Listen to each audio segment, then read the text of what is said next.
Hey, what's up, everybody? Welcome back to another installment of the Bullpen. Kev, we got a huge board. Why don't we get straight to it right now? Go ahead and lead us off. Yeah, thanks, Raf. Today we're talking about the clean aesthetic of gold BJJ. They're phenomenal streetwear they've got. It's not just training gear, guys. You can get streetwear. Raf, are these all gold BJJ? All of these cards are gold BJJ? Yep, just read the script like we talked about. Yeah, you're right. They've got a variety of styles. They have a bag. It's phenomenal competition gear. You can bring it with you. You can throw it in the wash. Raf, these are really cool. Are any of these for me? Like that bag? No. They didn't have any stuff for you. They ran out of your Well, they're really affordable if you need to go out there and get them. You can just get the stuff, goldbjj.com. These shorts are awesome. I'm going to get this. Wait. Oh, do they have a second set for me? Is that a thing they have? They were like, hey, man, we ran out of stuff, and they didn't have it in your size because like fat. You know what I mean? So, like, these are all for like me. Anyway, go visit our friends at goldbjj.com. 10,000 hours is a steep mountain to climb to become a master, especially when the task at hand puts a relentless demand on your body.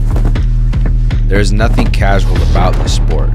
It's all in, all effort, all focus. It takes a lot from you, but the reward is unmatched.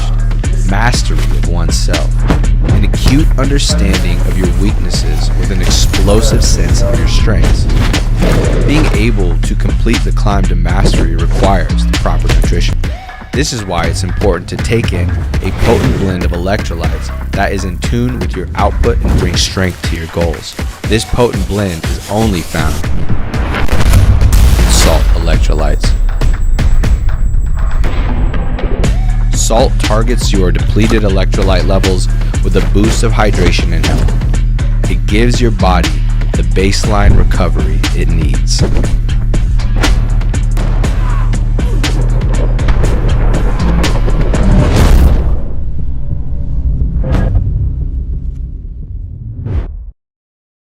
Elevate your BJJ game with inverted gear, where pandas and performance meet. Whether you train in a gi or prefer no gi, we have something for you.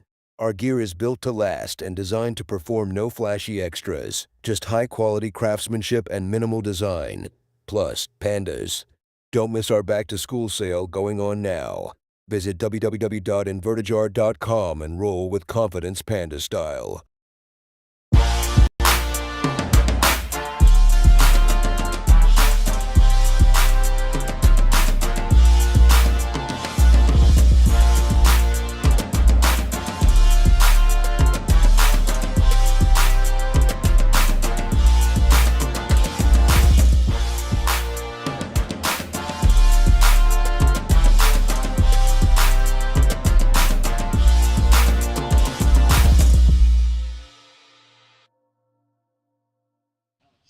What is up, ladies and gents? It is your friendly neighborhood BJJ podcast. No, that's not the podcaster. That's not the dude. He does podcast. That's the dude. Look at this guy. RAF ESPARZA, rejoin introduction, joining you guys live from 10th Planet, Las Vegas, or... Thank you guys so much for tuning in to so much of our coverage. Yes, we don't have an open mat going on right now. Yes, we do have absolutes going on. Right now, it is the female absolute, which, by the way, a great return to form. We did have the first round of absolutes in the dudes category, and we will give you some recaps on those as well as some play-by-play for the current matches. But we would be remiss if we didn't say thank you to all of our sponsors, including, and not limited to, Gold BJJ, Salt Electrolytes, Future Kimonos, who sponsored all of our sponsorship giveaways, and we'll get to those in a second for the raffle, and of course, Gold BJJ, which is, I already said that one, right? Did I say that one already twice? I did? Okay, so then there's a third one. Gold BJJ. I was like, wait, Salt, Gold, Future, Inverted gear. They're the last commercial. Thank you guys so much. And shout out to our good friends, BJJ Mental Models, who gave us some codes to give away. I think we're going to end up utilizing those promo codes a little bit later throughout the week. We'll probably start doing some interactive trivia on the episodes, but there has been too much show to do that in this particular juncture. But you guys want to talk some jiu-jitsu, I'm sure. Let's go ahead and go to our panel, and let's see who I'm picking when I press these buttons. and let's see where it goes to. How about we say hi to one KEVIN Sherrill? Kevin, how are you doing, sir? I'm doing great. I'm having a blast. You went to go do a coffee run, and it was a gingerly coffee run. How did you feel about getting some coffee? Like, what was the need? Are you a person who has to re-coffee or re-caffeinate midday? Yes. Okay. About 4 coffees a day. Oh my God. I have a problem. Yeah, it's real bad. That's not good. Listen, the Deadpool for how I go, if you're looking at like, staph infection is strong. That's possible. We've already discussed my allergy to artificial citrus, but like heart attack, that's got to be up there. That's got to be at the top. If you think about it, though, we dodged a bullet. You are still with us, so it did not kill you. Yeah, they haven't got me yet. So I think it's a good time to transition to one Tim Freeman. Nope, that's me. That's you.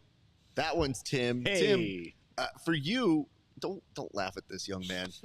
This has been a long week. And the button 100% says names that are not them. Somehow the cameras sometimes choose to go a different direction. But anyway, Tim, speaking of salt, there's a better transition there. Tell us a little bit about salt electrolytes, please. Salt electrolytes. We have been living on this stuff for the entirety of the trip out here covering CJJ and ADCC. It is I need one of those packs, man. Throw me some salt right there, right in front of you. Salt electrolytes. It's a hydration drink, right? It's like like standard hydration electrolyte drink, but it has additional elements in it that your body needs. Raf, toss me one of those salts right up there. Yeah. So what I got right here is the lemon lime that I think the new slogan is lemon lime. It didn't kill Kevin. Lemon lime, non-lethal. It's a drink to die for. It's the modern day Mikey likes it. Congratulations. This is our life cereal. It's got calcium, iodine, magnesium, zinc. I'm just reading this off. Sodium and potassium.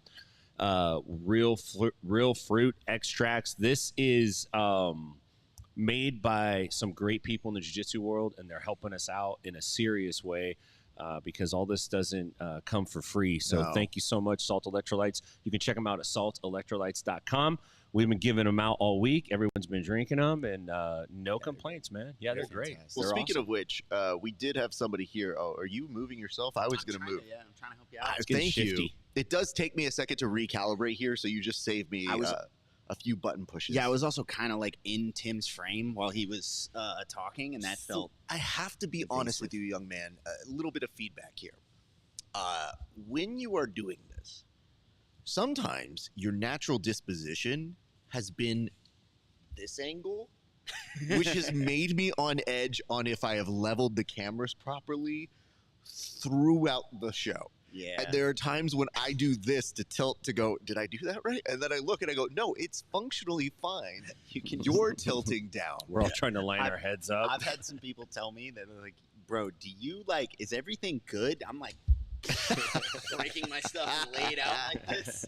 I'm putting these chairs through their paces. All right. Well, let's give some updates here. The first, did you break it again? Yeah, I've been breaking it all weekend, my man. God. Listen, hold on. This is. He It's literally pre-broken, pops my the friend. chair off. It was like this before. Child, this is how this works. Boom, boom.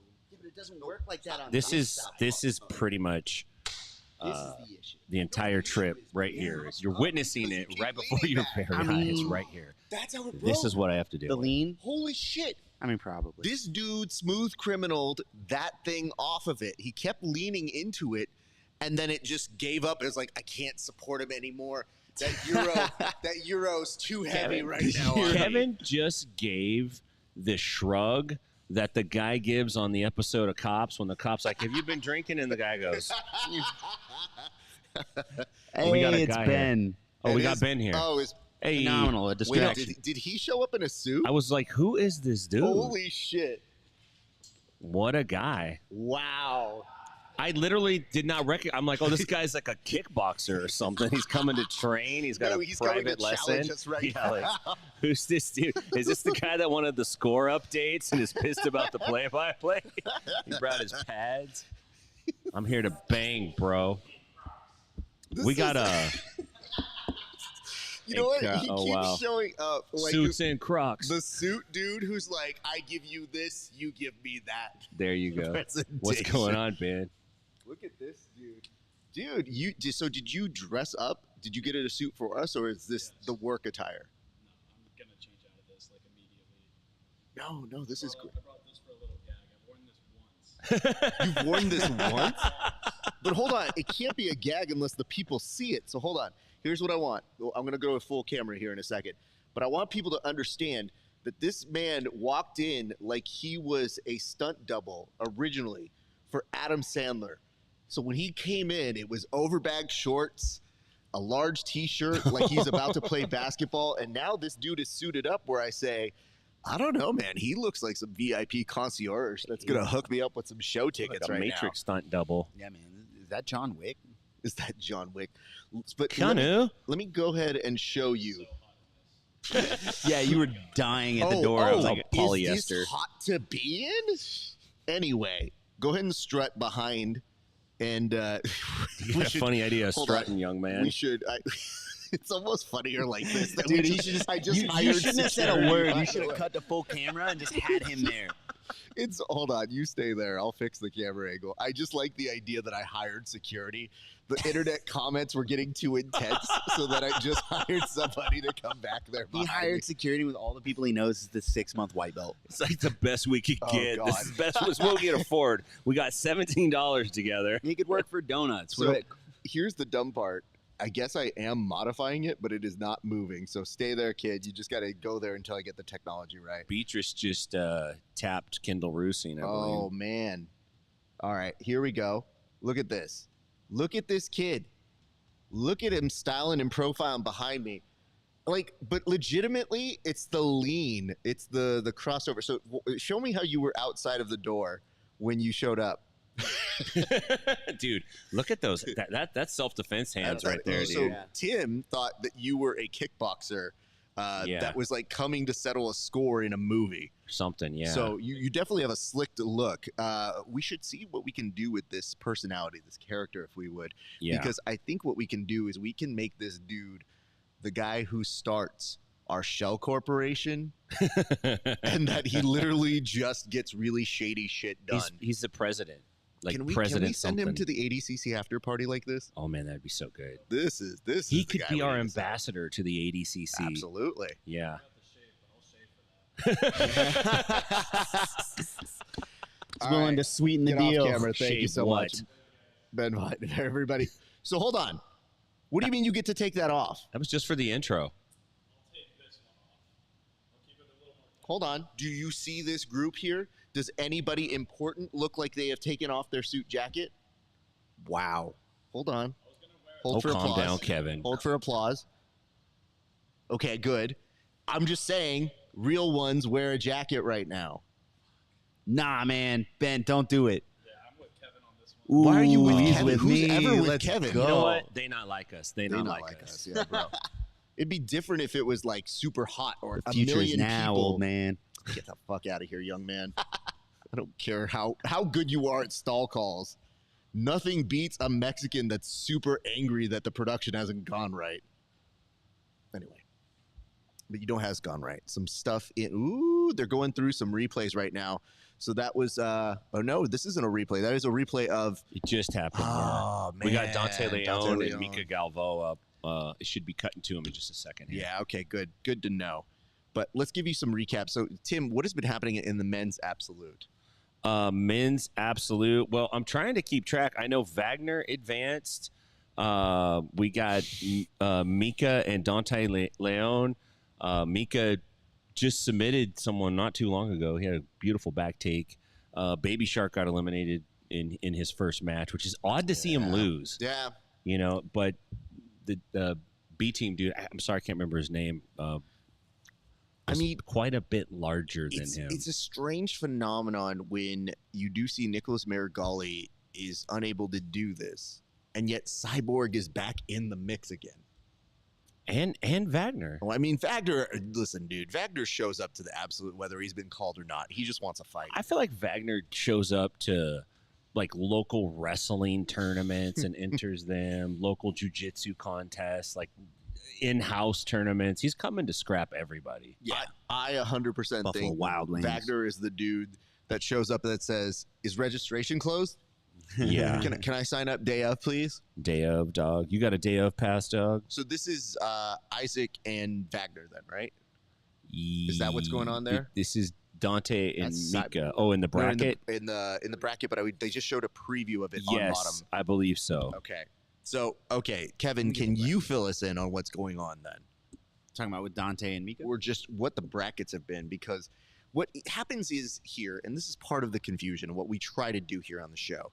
Oh, shit, Dante Leon trying to attack. that's And I brutal. see And he tapped. tap from Mika Galvo. Dante Leon, respect on his name back there. Damn. Bro, man. So we got Dante moving forward, Giancarlo moving forward, Wagner, Cyborg, and Isaac Mitchell. Yes. Wow. Cyborg and Michelle is the match that's coming. Man, that's incredible. That's a huge win for Dante. I think we're gonna be seeing Kanan up and Declan Moody. And he did it with a straight ankle. The Yeah. straight ankle is not dead, guys. Dante Leon is pretty good. He's pretty good. Kind of good. He's in that right size for doing well in the absolute, though. Yeah. Because you don't want to be the underserved size. That is a tough Man, one to make up That's on. how they should serve fast food sizes. I would like the right size meal.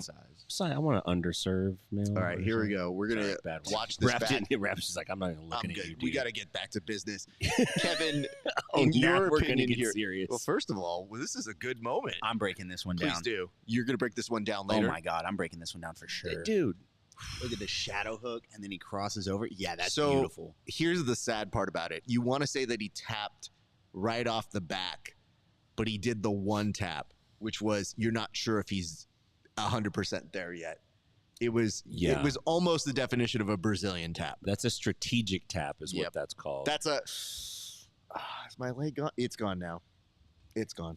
which is not as disrespectful as I'm going to do the proper amount of taps, but I'm going to tap your face when I Oh, tap man. right across your mouth or Okay. your head. So Giancarlo is en route to trying to take the back of Wagner Rocha, and then you see Isaac Mitchell, which he is going up against Roberto Cyborg Abreu, and they are right now at 8:51 on our clocks.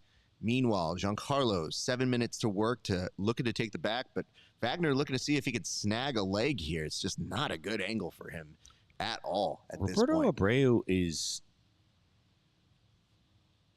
I can't believe he's still around. He's literally like morphing into a gargoyle Didn't he in have front like of us. heart replacement? Did he have a heart replacement? Yeah, who doesn't? A heart replacement? Yeah, dude. I'm almost Just get a new positive. His whole heart replacement? You know, they say when you get it's just whole heart replaced. His whole all heart of it. replaced? The doctor walks in. And listen, We gotta take it all out. We gotta update here. You're gonna need a whole new heart. So we've put you on the surgery schedule. I'm a new doctor here, by the Yeah. way. Here's a new heart. Paperwork, fill that out, and we just take money forever. Or we just don't put in the heart. Giancarlo, as I mentioned, was looking for the back, getting ever so closer. And now, if he can maybe slide up that knee, oh, look, he did. That's looking like bad news for one Wagner Rocha right now. Yeah. yeah, this is. If you thought Mika was hard to get off of I mean, him. listen, dude, it is difficult to tell you the patience that you probably need to make this happen. Yeah. And Giancarlo says, I've got time today. Disciplined. Very- Egghead said it before. Disciplined Disciplined indeed. is the Didn't you word. say discipline though? I thought Egghead. Well, I I said thought that methodical. you introduced the idea and he was kind of like agreeing with you. Yeah, I was talking about he's methodical. He's Got it. precise. He sticks to his fundamentals. Like nothing he does is like. Oh wait, you know what? unique. He's Egghead just consistent. attributed one of my jokes to Brandon McCatherine, so you came up with this. Yeah. Okay, great. is You mine. did it. Even if Egghead did, you I did. said that. It's so funny that like Egghead had a moment where he goes, you know, someone has referred to, I think it was BMAC, referred to Craig Jones as Bugs Bunny, and I was like, my friend, how do I say this? You're in an That one's mine. attribution war with Egghead. Yeah, dude, because he's a stats nerd, and you know what this does? This makes him implode. There's gonna be a day where you get a stat wrong, and then you're gonna see Egghead go, Beep boop, boop boop, beep boop. Yeah. whereas I just go like, did I fuck that one up? Yikes. Oh well, I was live on television, and live on television right in front of us, Wagner under duress Giancarlo has plenty of time to work. Oh my God, no. Don't be that sorry. It's just funny. Again, so sorry for the misattribution.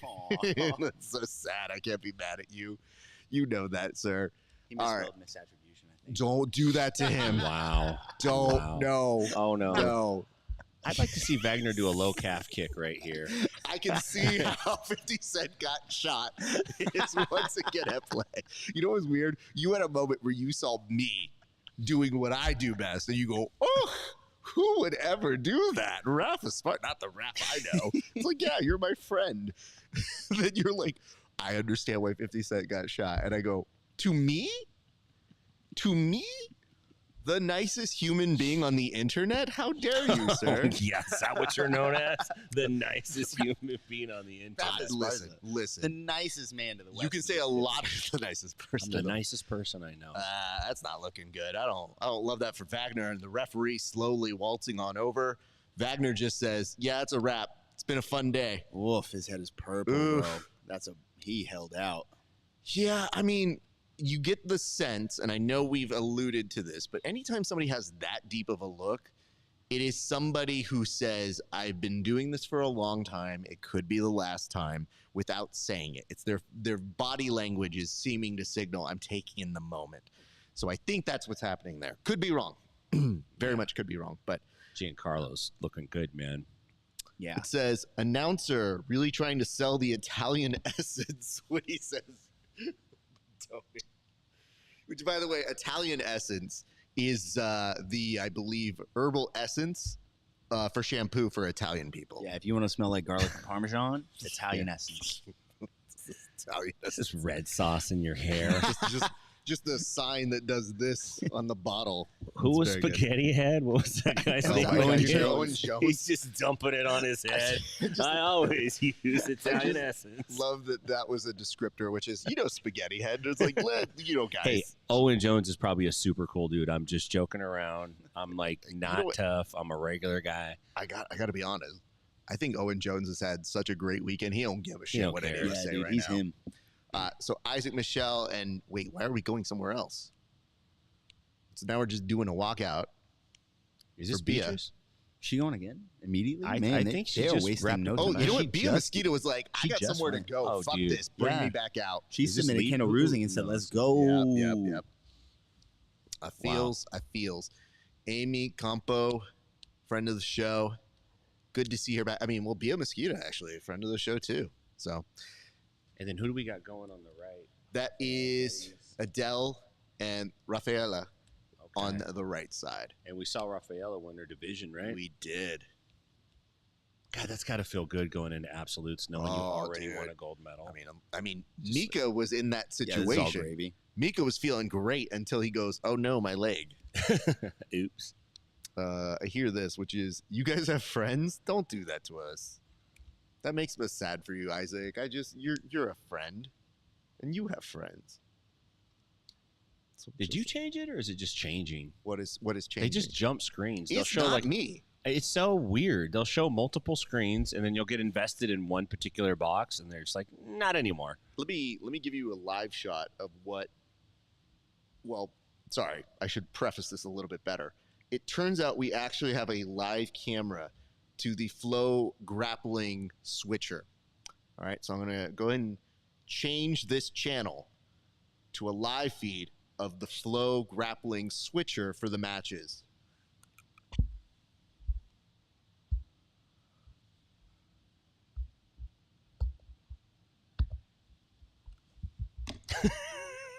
Commit to the bit, friends. There's nothing like being heavily stressed and smoking like Samuel L. Jackson in Jurassic Park. I think that dude is got a lot of work for him where he's just crazily switching shit without even looking. And it looks like Jake Watson and Jay Rigo Burrito are in charge of doing your play-by-play analysis on the main broadcast. Man, Abreu's so good. Yeah, Cyborg is undeniably big.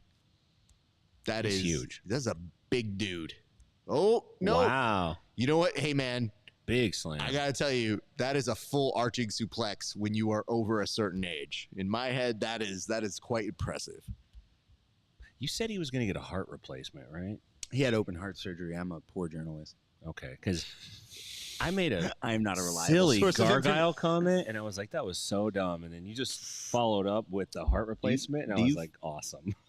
Oh, do you feel bad about that? No.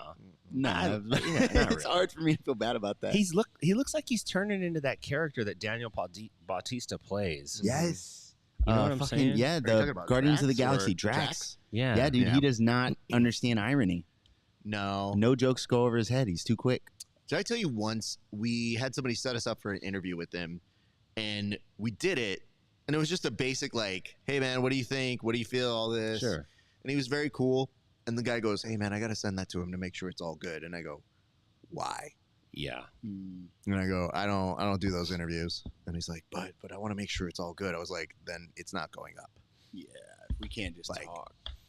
What are you doing? Protecting him from his own words? Like, get out of here, dude. You tell him it's live. Just go like, this is live. And so then they think that they can't change it. Just listen, dude. They don't know. You'll never watch this, sir. But yes, he is ahead 2-0, and it looks like is this the last match on, or do we still have the women going on that side? Because I don't know where we left off. Well, let me get out of the flow zone. Thank you. I just want to point this out. So this is the difficulty of our world-class Olympics, if you would. Amy Campo and Beatrice are Mat 3. Thank you. It's so hard to keep up with all three things. And we do our best to give you mad alerts and tell you, like, hey, go here, do this, do this. Ooh, I think that we're was at a nice. phase now where we might need to reevaluate how we approach. And that was a good one, too, by both Cyborg and Isaac. I mean, That's very nice. at one exchange. point, Isaac was looking for some kind of way, some kind of escape when he was in danger, evasive maneuvering, but Cyborg is going to beat the distance here, and he's going to take away the win, and he will advance. That's wild. Yeah, I was. You were talking about like how hard it is to track things. We got it, Egg. Egg says Drax the Destroyer. Hell yeah, man! I made the irony joke. Yeah, I'm surprised they don't put things like weight class, semifinal, regulation, and overtime. You know, little information that would help you like maybe track what the is going on. I don't know how many times we've been watching this and gone, okay, wait, is this regulation or overtime? Like, I don't understand. Like, what are the stakes right now? I think the other issue is if you have it on multiple mats, if you switch back and forth, that graphic that will say overtime may not appeal or apply to the other one. Yeah. So I don't know, man. They're doing a replay on this scramble between them, and at this point, Yeah, dude. At one point, they let us know that. Sorry. no, it's not you. It's just it is frustrating to have missed out on things. Mhm. You know, like I think the weird part about this is I came into this after I didn't really ingest a ton of Olympics, but I kind of kept eyes on it to say, like, what can we learn? The Olympics had their shit together on how they did their multicast. Oh, yeah. They did a Peacock Gold Zone, and all I was thinking was, Gold Zone? How do we do this? And people could put it on their screen. It was an app. It was well done. And now we're just at a space where I think, like, we're lucky if we catch shit. And I think it's adding to a sense of don't miss, it's must-see TV. But the difference is I grew up in an era where NBC was must-see TV. This is probably miss TV. And I don't know that that's getting communicated well, but we are down to our final four for the ADCC Men's Absolute. You got Duarte versus Dante Leon, Giancarlo versus Cyborg. So maybe you will still see a new wave representative that will take on the winner of that absolute championship between Gordon Ryan Oh, yeah. I didn't think about that. and Yuri Samois. So there is a possibility here instead of Nicholas Marigali, who famously put up a post that the internet is having a lot of fun with. Yeah, there's Giancarlo can double gold. So we were talking about after he won his first gold. It was like, man, how many guys have done that? How many guys have gone double gold? It's not very common. Yeah. It's a very exclusive club, but it also circumvents the rule that would have potentially been an issue for New Wave, which is don't you only get two representatives? for the absolute. Like, this rule could have changed now that being what it may at one Craig Jones Invitational. But normally the rule is you only get 2 representatives. So in years past, the varsity members, Gordon Ryan and Gary Tonin, would get the nods. Oh, but right, for the now, absolutes. You're right. You got Giancarlo in there, and maybe he might have been the second if it was Miragali. But maybe that was where Big Dan got in on the absolutes as well. So yeah, that's an there's a interesting point. lot to consider about how those placements went. Let's see what we got going on over here. We were talking about the points interface, and Yes, sir. the one that frustrated me was Pato. We didn't know that Pato was down by 2 penalties in a 0-0 match until 2 minutes left. Oh my God! Of So regulation. good, great call on that. But you know what? Okay, maybe that's the confusion from the actual rule set as well. Like maybe the refs were like negative, or it just didn't get communicated. Yeah. Which is entirely a possibility because sometimes they're just running off as a separate entity. Oh boy, what a matchup here, by the way. Yeah. Dante Leon and Duarte. They are That's a tough one for Dante. It is tough for Dante. But man, what if Dante kind of has his Lachlan moment right now? Mm-hmm. What if he just kind of emerges as that guy who he's got a shot, but oh God, he's That's aggressive. literally Darth Vader choking him to Is that what we're secure a calling that? pass. Yeah, dude. Yeah. What else you got? Let's stick with Darth Vader joke. You got a better one right now? No, I have a worse one. What's Let's not get oh, demonetized. Let's no, not no, get no. demonetized. I No. said a better one. That's what I said. I got a worse one. That's what people call it. You hold on. Yeah, we're good. call it movie choke. I literally call it the Darth Vader choke, and I went with that because the other name makes me uncomfortable. Yes. Yeah. Yeah, because nobody knows what to do with it. Yeah. Yeah. I'm on the same page. This is emphatic. Hold on. Yes. I want I'm all for the rebrand. Kevin, Please I call want, it the Darth I Vader. want to return to the initial. Is that what we're calling it? And I go, why are you Robert De Niroing me right now? Is that what we're calling it, Raph? And I go, yeah, I am talking to you, Kevin. It was more of a general statement. I hear the alternative Fair. way more often, and it's Understood. always made me uncomfortable. And I'm like, man, can we not? Especially in class. Yeah. Yes, dude. Uh-oh. Everyone's got to tell you it too. Guys, I think Oh no. we did just get a finish. They just showed the replay. There may be an injury that goes along with it, but never a good sign when you're essentially. Amy Campo are up on. Yeah, I mean, oh, He is up man. on 2. This is you hate seeing the injuries happen on these things. Like we're all for the sport and we know that these things could break. Yeah. And when they do, it's like, oh shit. Don't tell mom. Yeah. Don't tell mom. Don't tell mom. Bia Mesquita, Amy Campo over on the right hand side, Dante Leon. Duarte, there's 6:51 left in that match, but we're short on time on the Bia Mosquito and Amy Campo match. It's 1:18 left on that. Now, again, both of these are very decorated grapplers on the female side. Bia, just all over beast. Congratulations to her for an immaculate ability to do MMA, jiu-jitsu, you name it.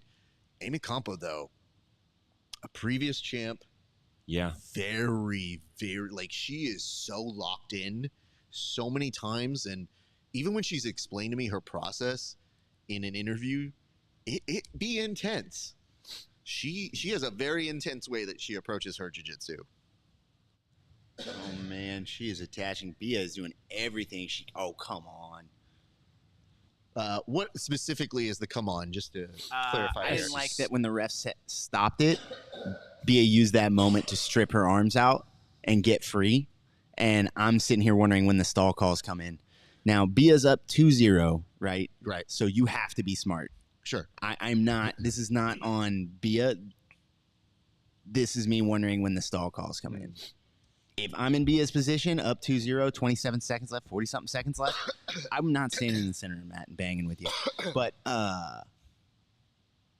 Oh. I'm mad at the ref because the ref tried Sure. to stop that and then Wow. allowed her to strip the grips and start from pure neutral when Understood. Amy Campo had that in. This is crazy. I mean, Amy's trying to go for the Here we sweep. go. Woo! It Dude, is. this is very. I mean, she elevates in a way that when you're under pressure is a good start to it, but now Bia's base is seated too in good. that base is excellent. Absolutely. Bia starting to go side to side on some passing if she can attempt it, but may end up getting stuck there. And that is going to be the end of that match. And you are going to see Bia Mosqueda continue on her journey. But much props and respect to one Amy Campo. Yeah, when you called our attention to that match and it was 2-0 with Bia on her feet, about a minute left, I'm sitting there going, man, that's a tall order. It's tough. That's a tall order. Bia is very, like, there are all these, like, skill sets that you look at when you think about, like, specific athletes, like, what makes them them? What makes them succeed? How do they succeed at the highest level? What's the thing that sets them apart? And for her, it's, like, the grit, and she's tactically savvy. She's almost like the Galvo, right? Or the Wagner Hocha. Hard to get her out of her game. Yeah, and if you give her a lead, it's not going to be a good day for you. She's not making those mistakes.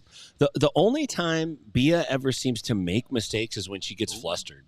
Yeah. Speaking of getting flustered right now, Duarte was not happy that he was able to let back up Dante Leon, who saw his opportunity and now is basically it's a stand-up wrestling battle at this point, guys.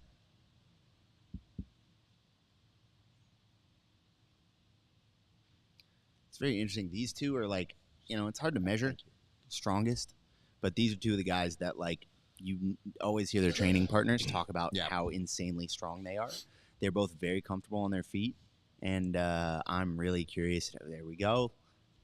Dante's in on a single leg, snapped down by Kynan. I'm very interested to see how this matches up. Sometimes I think when we talk about strength too, what we're really referring to is grip strength. Yeah. A lot of times it's like, dude, that guy was so strong. Big body lock by That was Kynan. huge. Yeah. For the two. Yeah, gotta be. Yeah. The grip strength. You Hand can't. size and grip strength is a big It says factor. Albert Bradbury, I'm back Dante Leon CJI next year. Yeah, he's done really well in this tournament. It might be time to get him up to the big leagues.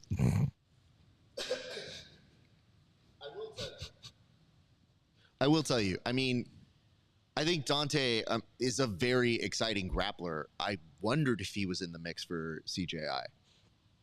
Yeah, he it's hard to know, right? It's hard to say who was in or out. I would love to someday get a list of names that at least were in consideration at some point. That would be cool to see. I'd love to know who was invited and turned it down, because that's a bit and why. Like, you have to imagine Dante Leon with the accolades he has could have gotten an invite. Yeah. You have to imagine, but I want to know. So then you start to think, okay, why didn't he push for it? Why didn't he push to get that invite, or did he get that invite and turn it down, and why? I'm curious. Sometimes you make an early decision where you're like, no, I'm not interested in that. And then later you kind of are, but you have a little bit too much of a code or pride to go back on it. So you're like, this is my decision. Like, I've committed to this thing. This is what I've told people. I gave my word. Mm-hmm. Wonder how many people thought it wasn't going to happen, CJI, when the invites were going out, and they're like, I'm not burning a bridge with ADCC and Mo and Flo in order to go to a tournament that's not actually going to happen. The checks aren't going to clear. That's a common enough problem, unfortunately, in jiu-jitsu, is the checks don't clear. Right. It's actually kind of a shocker when they all clear. It's often like, a couple of the big names get paid, and then everybody else, it's like, yeah, guys. Did yours come through?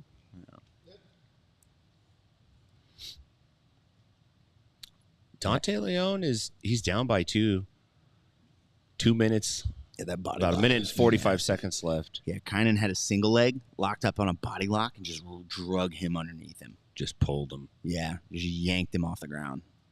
He's putting a lot of pressure. Hey, guys, quick little update.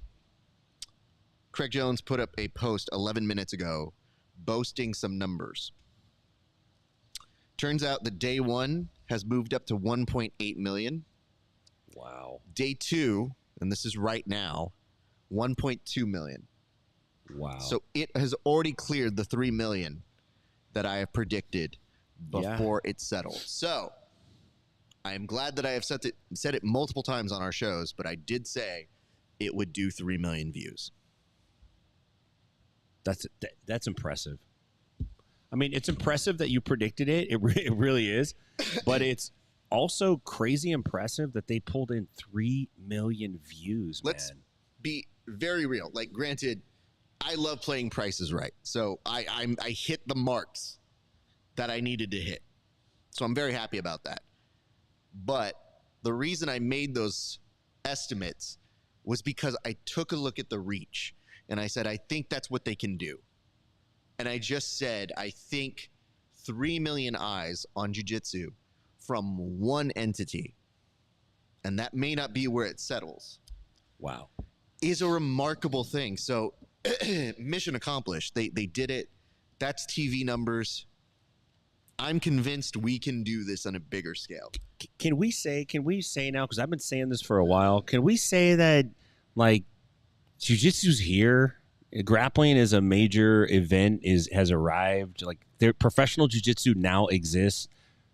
How can you say it doesn't exist? Like, it's in the early stages, but there was a time in other sports where nobody was making $1 million yet, and then somebody became the first $1 million player. Yeah, I don't think we go backwards. I think we could say that.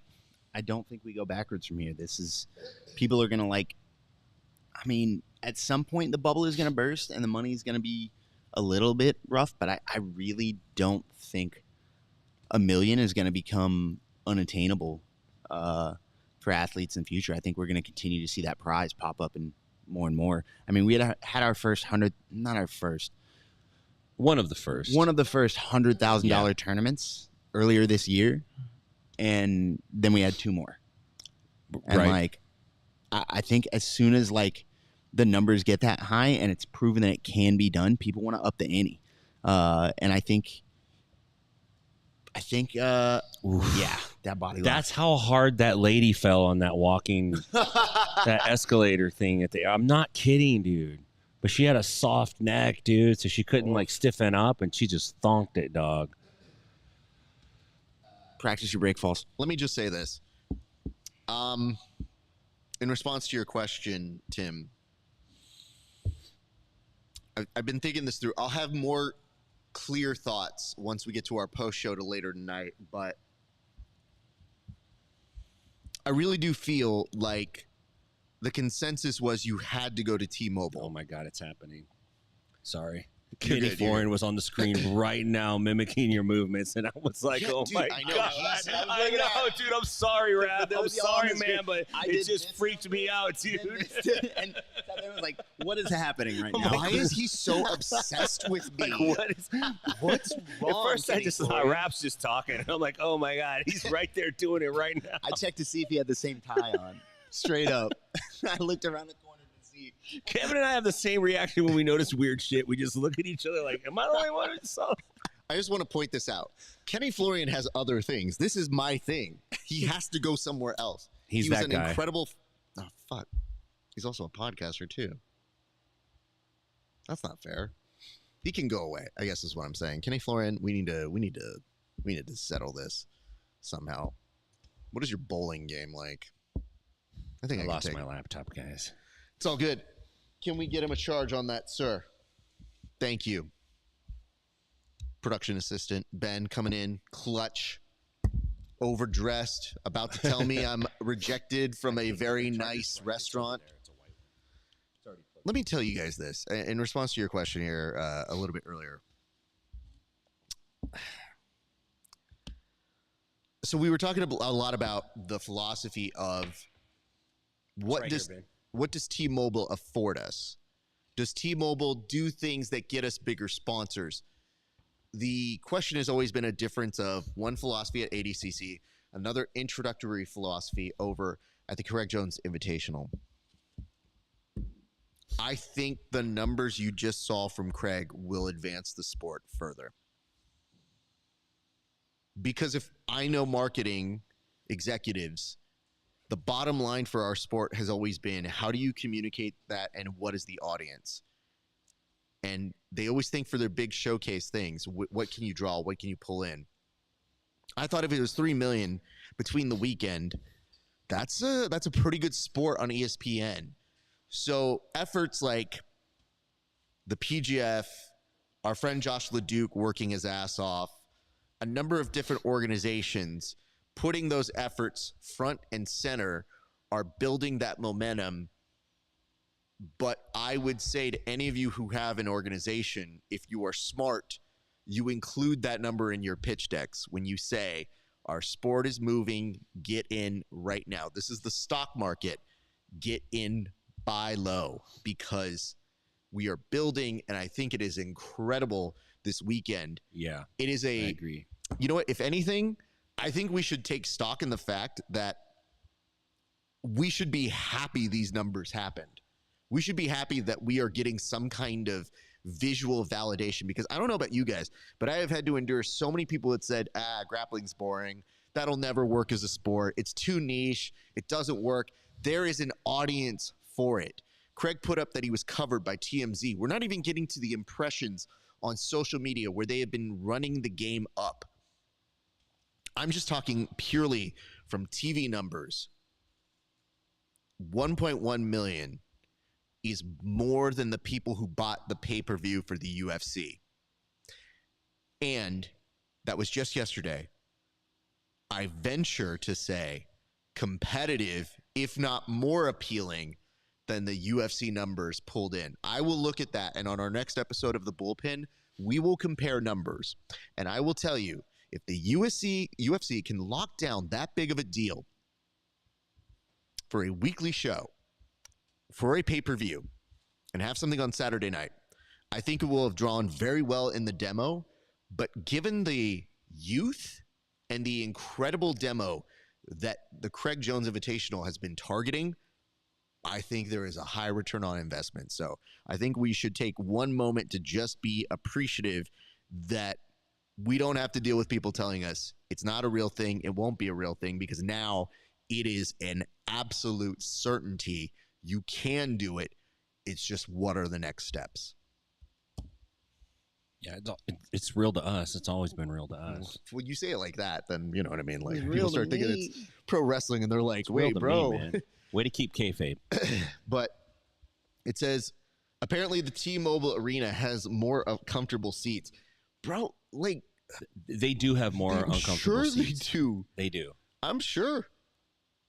They didn't make the seats, though. It's not like Craig Jones picked the seats out. Mo Yes, was like, he you know did. what? We got to Actually, he take did. He care had of a our seat guys. sponsor. Oh Yeah. shit. Craig sat in every single seat. He said, we can't. This one has, See, take it out. Smells like Gordon. Take it out. I'm just saying. You know what? Some When people are sure quality. Hold up. When I fix that up, that shit hasn't moved right now. It just took somebody with the right we go. little push on it. You just have to care. You just have to care. All right, what are we looking at right now, Tim? It looks like we got Roberto Abreu and Giancarlo Bodini. This is Bodoni, excuse me. I think our feed's a little bit behind, but pretty much the same. So Yeah. these guys have been in this particular kind of battle most of the match. So you were mentioning it. You know, what are you looking for if you are Giancarlo? And I'll start this off to Kevin. What are you looking for as your keys to success to make this work, to beat this behemoth of a man? Yeah, the trick to beating Cyborg, because I've done it before. Absolutely, yeah. The as one trick does. to beating Cyborg, obviously, you have your moments where you maybe get to his leg, you maybe get to his back, right? We saw Hassam Raida get to his arm. We've seen, outside the grappling version of a puncher's chance. That can totally happen. But if you're talking about like a full match strategy to beat Cyborg, you need to slow him down. You need to get on top. It's going to be very difficult for Giancarlo to wrestle with someone of Cyborg's caliber. As you can see, he made the decision to pull pretty early, because wrestling with Cyborg, you are getting pummeled, man. It's not as if Cyborg is a slouch on top, but the problem with exchanging with him is Giancarlo doesn't quite have the agility of Cyborg. He's incredibly athletic, which is kind of crazy when you look at the age gap. He needs to get on top. He needs to lock him down. He needs to limit his athleticism. Giancarlo has the ability to limit Cyborg's movement if he gets on top and consolidates that position. If he does that, you've got a win for Giancarlo. Okay. Tim, your thoughts? Well, I mean, it looks like Bodoni, most of his attacks are just camouflage to get up and underneath. We saw him kind of hang on to that high guard and pull the head, and as soon as Cyborg stood up straight. He went right for the legs. We just saw just a second ago he feigned like he was going for something from his guard, and he just used it for an entry. So I think he's trying to get underneath. I think he's trying to just copy the Gordon Ryan playbook against Cyborg and just get up under him and see if he can get a straightforward leg lock. But Cyborg is pretty sticky right now. He's moving pretty quick too. He's not doing tons of explosive movements, but when he has to move, he's getting after it. I just realized now, Cyborg is slowly morphing into George the Animal Steel. I'm just saying, for those of you old school pro wrestling we fans, need a turnbuckle for him to just destroy. Chew up, bro. If you look at it, look at those ears popping off. This is not far off from me. So sorry, go ahead. If he comes with full rug, just full chest hair, then we know he's made the full evolution. So it got me thinking. I had mentioned the upside for ADCC. I had mentioned that in previous episodes, if they cast a net and we know the net was $3 million for 2 days, and yesterday we saw that ADCC drew 187,000 viewers for their first round of coverage, there's a huge upside for this to create more eyeballs, to get more people attentive to what's happening at ADCC. So I do wonder if there is an uptick in subscriptions, and subscriptions are more money concurrently. Yes, like at this time, there is going to be more short-term money to Flow Grappling for some heightened interest in this weekend. But I venture a guess. I wonder how many subscribers, and I've always said 100K is what I think the ceiling is for subscribers for Flow Grappling, and yet 127K was the number that they drew in. Yep. So I feel like without knowing the details for a very secretive company, we get more and more intel, but I wonder what they're taking. I wonder if they get like another 10,000 subscribers as a result of this weekend. I mean, it's possible. For sure they're going to see an uptick. There's people that want to see it, that they're going to pay for it. They're just going to do it because they want to see it.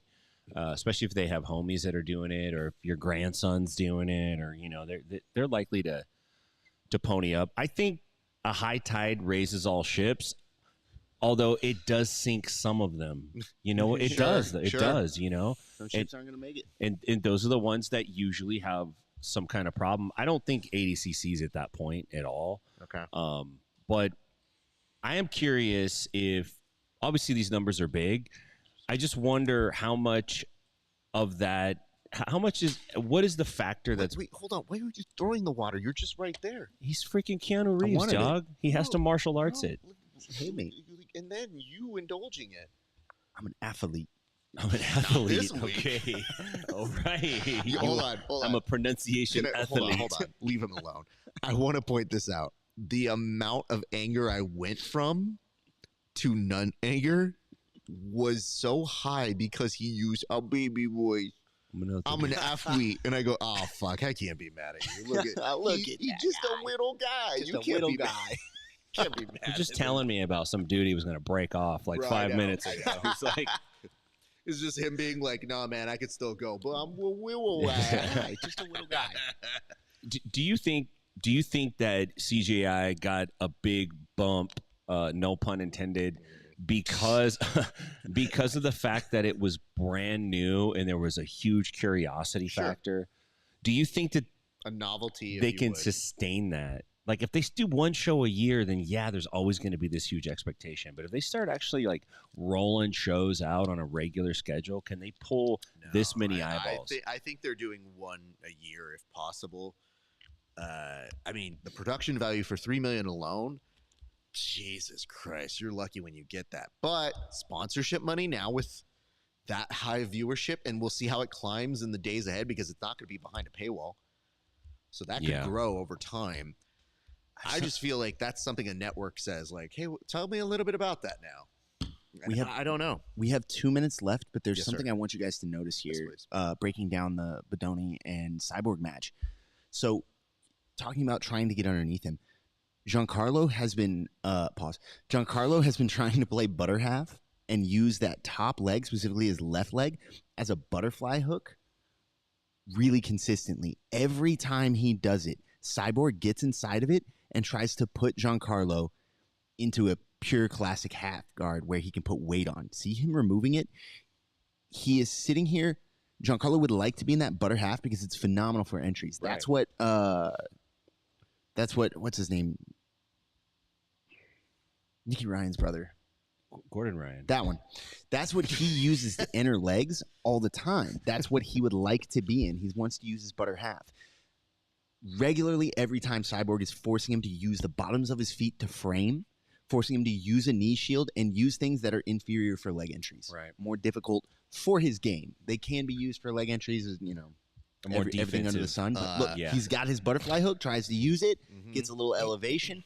That could have been the moment, right?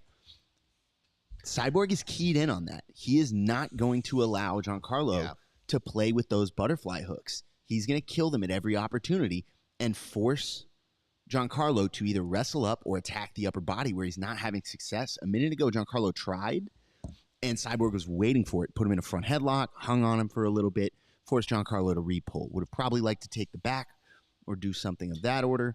But this is a battle of Giancarlo trying to use the guard he came in with a game plan to use, and Cyborg just absolutely forcing him to play his game with feet on hips. Gents, it looks like we're about to expire time here very shortly, but part 2 of this is, this one's just for Tim. Tim, are people just calling that butter half? Because I don't.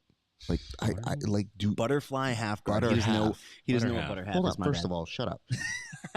He keeps calling it butter half. Is that a thing you do? Yeah, we call it butter half. Yeah. Fascinating. Okay. That's a very. Yeah, Ben's nodding. That's too. a 10th planet. I Oh, thought it's a that was 10th just a key. 10th planet. See, planet okay, term. sorry. It's a 10th planet thing. Yeah, butter half is. Interesting. First of all, Yeah. this child has not been in 10th planet more than I have yet. So let's be very clear about that. We both started 10th planet. Let's say that. That was my first days. Those were my first jiu-jitsu classes. We're 10P Burbank. So thank you to those good people there. I just never really called it butter half. You know why?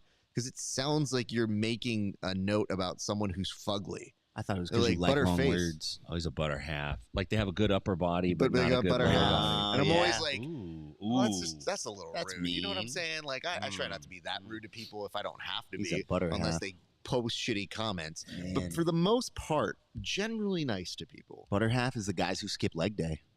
Yeah, Well, first of all, That's the hat.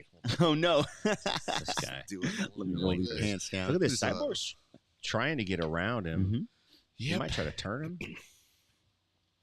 Yeah, this is a brutal position to be in. This front headlock's miserable. I had someone ask me last week. They were like, "What do you do if you end up in bottom side of front headlock?" And I'm Wow. like, "Get the fuck out of there, bro." I mean, you do exactly what Giancarlo did, Yeah. which is let's go straight into the seated half. I know he's And still come there. right He back up, wants so to there's sit no back points. up to Yeah. wrestle. Yeah. Yikes. Yeah, man. Wrestling Cyborg. This is what Cyborg wanted that whole time. Yeah. He knew he wanted to weigh on Giancarlo. Wow. That's a kids class special right there. Holy Man. crap. Yeah. The spin out double. Yeah, I haven't seen that in a long time. Also a move that I've seen on cops. You really? Well, also, you ain't gonna cuff me. I like that it is a spin out, but it also looked like a vague salsa moment where I was like, Yeah, it oh, did. he's bringing in his lessons. Good for him, brother. Oh, Giancarlo. Oh, let's Giancarlo go. in on the Let's single go. leg, chasing him down. Oh, nice man, work. that was a moment for him. Now Giancarlo can't sit down now without incurring a penalty point. Correct. Yeah. Yeah, so Cyborg's hand fighting from that top position was really good as well. super good. Sorry. I just had a thought. This is the first year we've had a women's wow. absolute Alabama slam. Oh, wow. I always called that an Iranian. It is. Okay. But I go with the professional wrestling world. That's What great. would you call it? Alabama slam. That's actually a new term to me. I haven't heard that one. I might have to So what start happens calling it that. is It's way you better than the Iranian. essentially, like, you lift up, crotch back you, and then all of a sudden you would just slam them down. It was Okay. like a finishing move for Ooh, like people. whiplash. Yeah, it's a whiplash. Okay. Can I make an offer? Absolutely. Can I trade you a butter half for an Alabama slam? Yeah. I want to say I'd this take to you. that deal. Like, Damn hold on, good wait, deal. wait, hold on. When you say I'll take that deal, you're indulging a deal that doesn't make sense. He's like my hype guy right now. He's like my lawyer. That's No, a damn this is good deal. Fucking hype great, man over here. Great deal. Let I'm me like, offer there's him no that. de- That's like, amazing. There's no exchange for this. It's just Your butter attorney over there is laughing. He's just sitting off looking at the I side. know, dude. This is Black a broad shirt, audience. attorney. This is a. You know what this is? You got some sort of casted dude who's just acting. You Better got call what is Paul over here. that? Better call Paul.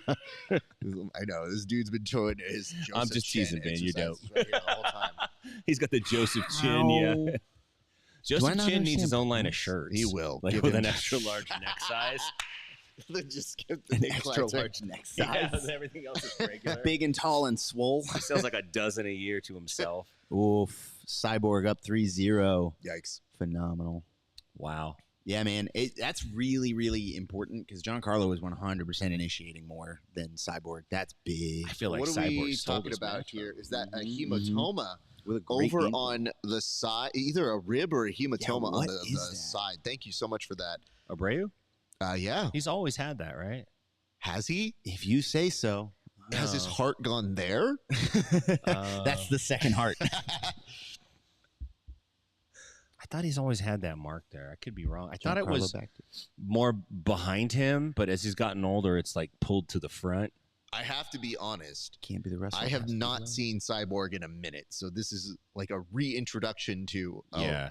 you do that now? Well, the problem is there's like 17 cyborgs. Yeah. It's like the most used nickname in the game. So I was thinking this through, and it's been a while since we've had the women's absolute, and I'm wondering if to one up the Craig Jones Invitational, they have the winner of the men's absolute take on the winner of the women's Oh, that's absolute. a great idea. Hell yeah. Just saying, Great idea. do it, coward. I think Breu's going to take this from He's about to. Bodoni. 7, 6, 5, I think fantastic 4, game plan, man. 3, That's an upset, right? 2. Yeah, I think gotta that's be. an upset. Cyborg. Gotta be. Wait. Is Marigali secretly Oh, happy? wait. Did Bodoni not know those were points? There's a little bit of confusion here as Bodoni stands back up. Cyborg knows that he won. There's a large smile on his face. But Donnie's saying, whoa, whoa, whoa, a mistake has been made. I'm from New Wave. You know what I love about the Olympics is they will do the review and they just have like the ref dude just grabs the mic and just walks through the play-by-play. No points, back was on the ground, blah, blah, blah, blah, challenge denied. I love that. Yeah, it's awesome. Yeah, I want to do that. I So- want to make refs defend it with sass. Yes, dude. Cyborg advances to the final. Wow. A familiar sentence that you've heard before, but perhaps didn't expect to hear in 2024. It is insane, but congratulations to him. Him and yes, what's up? Kynan. Yeah. This is the year of the old folks. I mean, We've had Lovato.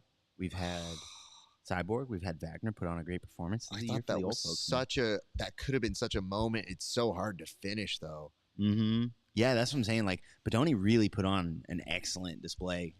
I mean, It he seemed like did he- well. Did better in the like. In the overtime. Yeah, it just came closer to actually getting something. Mm-hmm. Yeah, I really think Cyborg kind of snuck that one out from him. So it looks like she, being Amy Campo, she was racing out Man, here People got Bronze to medal move to match. let this woman have her match. to just receive her medal. No, you had to compete for the bronze medal. No, but it called her a bronze medalist. Oh, maybe she's just getting her medal. I think she may have it by forfeit. Oh, the injury. Yep. Oh, that's a bummer. Yep. That's right. Mm-hmm. So Perfecto 777. Can you guys actually do play-by-play? I will tell you this. We did just bring you every single major moment in that last match. It was pretty stilted. There was some wrestling, some play from guard. We didn't really miss a position there. So you weren't necessarily off on anything. It's just it's a little bit of a weird situation on that one, but you get what you get. I'll do play-by-play of CJI up on the screen over there from last Yeah, night. we do have a CJI playing in the background up here at the very nice and illustrious 10P Los Angeles. Thank you so much for hosting us. We appreciate you guys. But yeah, It's happening again. I would tell you that. Are we talking about us making the same gesture, myself and Kenny Florian? Yeah. I mean, he's doing the ... I don't do Yeah. the ... I don't do these. But let me see what his tie looks like. My tie's a little bit better, I think, in terms of execution. But he's not as fat in the This neck. is I mean, this is an interesting final. These are two guys that are similar body types, although Cyborg might be a little shorter but a little stockier, maybe. It does make an interesting and compelling argument in terms of, I mean, is Duarte the favorite in this match? I think he has to be. Yeah. He has to be, right? Yeah, 100%. 100% he's the favorite. Okay. I cannot wait for Kynan to win this so I can hit everybody with an I told you so when we talked about locks for the brackets. Oh. I've been wrong about every other prediction. I need this. I'm an expert. We got Gil from The Simpsons over here. Come on, Come Gil. on, Really, come on. Gil's Gil running a needs real this. time. That's 2 Simpson references in a day. We're having a good day. Everything's Bro, coming up Millhouse you, 3. You think that's all that's been That was- referenced? That's too close. You have to have a little time between your references. Doesn't count. There's a shot no clock. combos. That's just an assist at that point. Yeah. All right, our stream is buffering, but Okay. give me a second. I'm gonna reset this. This is You know, it's I a will good time say- for me to slide out of here. You want to slide out for a second? Go for it, brother. Yeah, you guys missed out when we were doing predictions and matches were already running. Mhm. And Victor Hugo, I had in my phone Victor Hugo lock for the finals of CJI. And as right before that block came up, Victor Hugo got tapped, and I went, all right, take it to the bank. Okay, don't take that one to the bank. Yeah, it's been a rough weekend for predictions. Are you asking for play-by-play in a break? Yeah, that sounds about right. Lots of lasers. I love the fact that there is a lot of hubbub about the laser show, and I don't think that made a lick of difference in any of the presentation. I will say their LCD screen looked very nice. So their Titantron, if you would, whatever you refer to it as, the backdrop, if you would, as people the screen that as they were making their walkouts. That looked good. I thought they did a great job there. The lasers, I don't really give a shit whenever they come up. I'm always like, boring.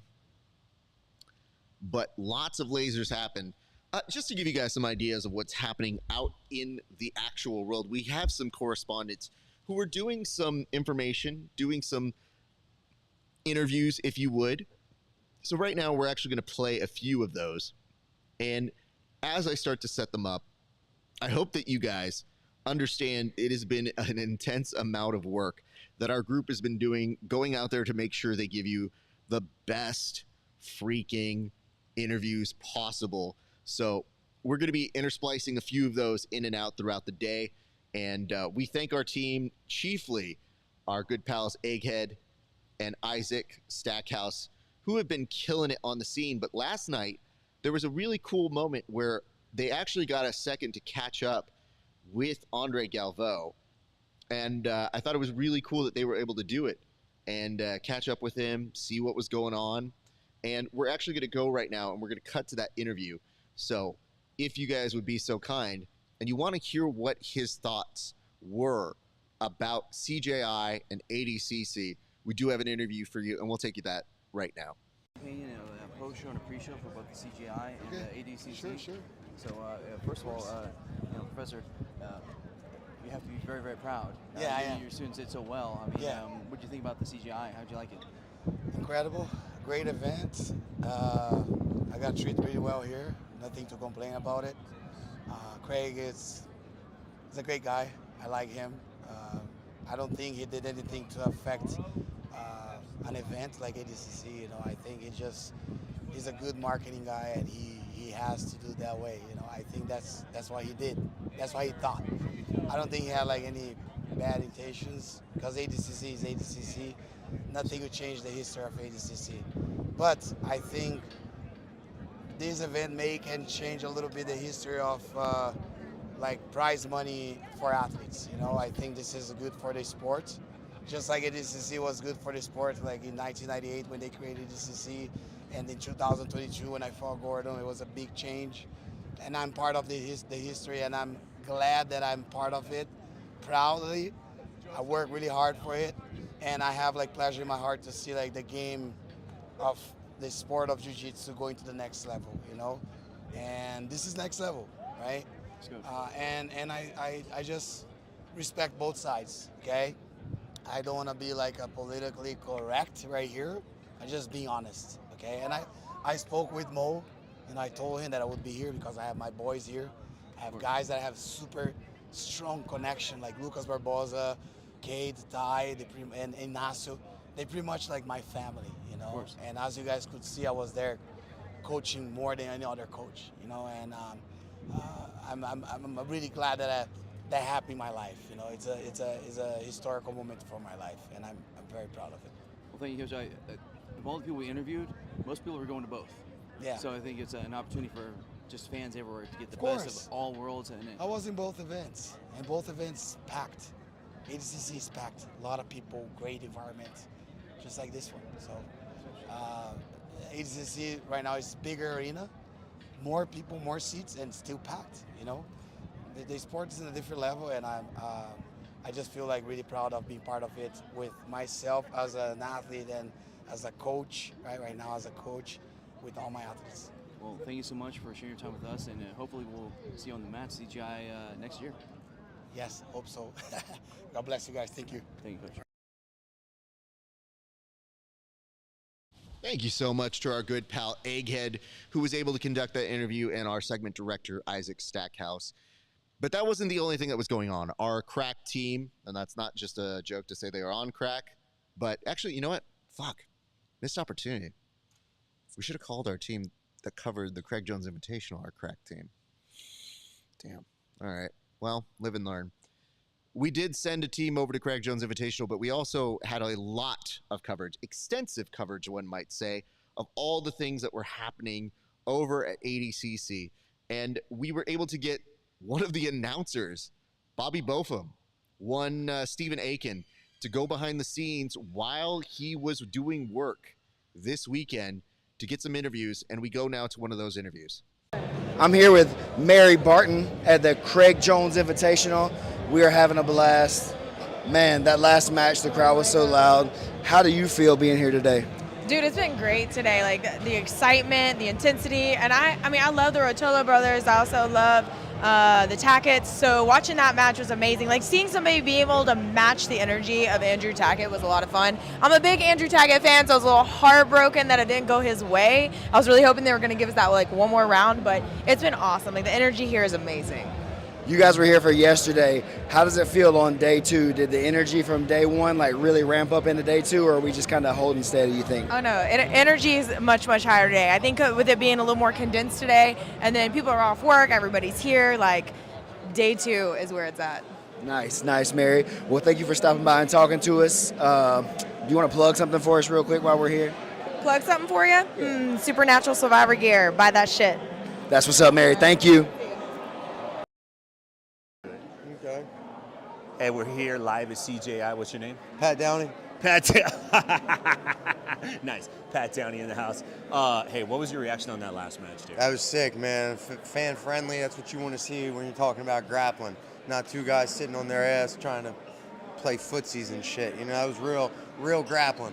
In a match like that, I mean, you want to win, but if you lose a match like that, you don't really lose the match. Yeah, I get what you're saying. Your stock doesn't go down, right? Yeah, for sure. How tough was Rockhold last night? I give him like a 7. A 7? He's a pit 7? Yeah, he's a pit 7. Maybe he's an MMA 8 or 9. Last question. Did you practice with the pit wall, or did you say, fuck it, I can get this? Yeah, I mean, we didn't have any 45-degree angles being put up in any of the gyms, man. We just treated it like a normal, you know, if I can take you down on a regular wall, I can definitely take you down on a slant. Yeah, you know what I mean? Right? Easier, right? So, we didn't modify our training for this, no. Thanks, brother. Appreciate you, Pat. My pleasure. All right, man. Have a good one. Here with Matt Wallstrom, the founder of Epic Roll. Thank you, man. Good to be here. Awesome. Thank you so much for giving us your time. So obviously, we're ADCC 2024 right now. How are you feeling about it? Dude, I love it. I mean, the last ADCC that we came to was amazing. I kind of figured that this year was going to be, you know, as good, if not better. I mean, they always deliver. The venue's amazing. The energy's been great. So very grateful to be here. What's been your favorite match so far? Oh my God, that's hard. You know, our apologies on that last interview that was with our good friends over at Epic Roll. It does appear that the audio is fairly low on that one. So we will actually air that one a little bit later. Our hope that you guys can work with us. One thing you should know is if something's amiss on some of these videos, or maybe it does sound a little quiet. The answer is you aren't allowed to bring things in, and they are very weird about their credentials because jiu-jitsu. So it is my hope that as we elevate this sport, we are able to cover it in a much more extensive way that makes things easier for people like myself, Tim, Kevin, and the many other people who do this sport to cover it in a full spectrum way. That's all. Anyway, we're about to see the intermission come to a close there, as they had a countdown clock, like they're announcing a Royal Rumble entrant. But, yeah, not much moving there. The countdown was for a big womp womp. So hopefully we are in the process of seeing some movement happen here. I see the flow zone. Still can't believe that's a thing. Little screen flat. So let me point this out here. The Kasai logo, you have to stop showing me that unless you give me more Kasais. Rich, I know you have money. I know that you are so generous and kind with your money, but like, I miss Kasai, dude. Kasai was a blast. And there are folks that utilize that round robin format that I think have a lot to thank you guys for putting on there. Copa Podio did it as well, but I felt like Kasai did something a little special. So our appreciation to our good friends and folks over there. So it does look like we are seeing some walkouts here. And we are about to get to, I believe, some absolute finals. And as we do cover this, so they're doing the augmented reality, like 4D things. I see. Okay. Just yet another thing we have stolen from pro wrestling, but that's okay. It's okay. It's what we do here. We're going to go back to our group here, and I'll go ahead and pull back on our board. It has been a great day having you guys join us for, God, so many hours of coverage. But while we're doing walkouts, why don't we get to a couple of the topics that we were talking about, or at least would have talked about if there weren't 100 people in the audience today. But one of the questions I have for you guys is, who will have the best after party? And I'll start with you. I mean, I'm going to look at the guy who's just finished his busy month of accountant work over here, one handsome KEVIN SHERRILL. Kevin, what exactly are you looking for in an after party, and who do you think will have the best ones? It's a very different question than who's going to have the best one. Okay. I am looking for sleep. Yep. I'm looking for a restful afternoon, which is the exact opposite of what you're getting at the CJI after party. Nose beers for everyone. Nobody is going to sleep. I don't think they slept last night. I really think they just ran it straight through. They have the technology to make that happen, and they're at 100%. Oh, my gosh, I love the little thumbnail. I couldn't see it a second ago. Oh, no. Oh, my God. I couldn't see it a second ago because this here light's in the way. That's a treat. Yeah, that's fantastic. Top tier job. Thanks to the guys in the design department that we shopped that out to. Yeah, it's 100% going to be CJI. I feel like if you go to let's talk about the worst after party. I bet New Wave is a very angry place. New metal. Yeah, it doesn't really matter that they did phenomenal. That they've got Badoni going for third right here, and I'm sure they're very upset about that. It doesn't matter that Gordon beat Penna.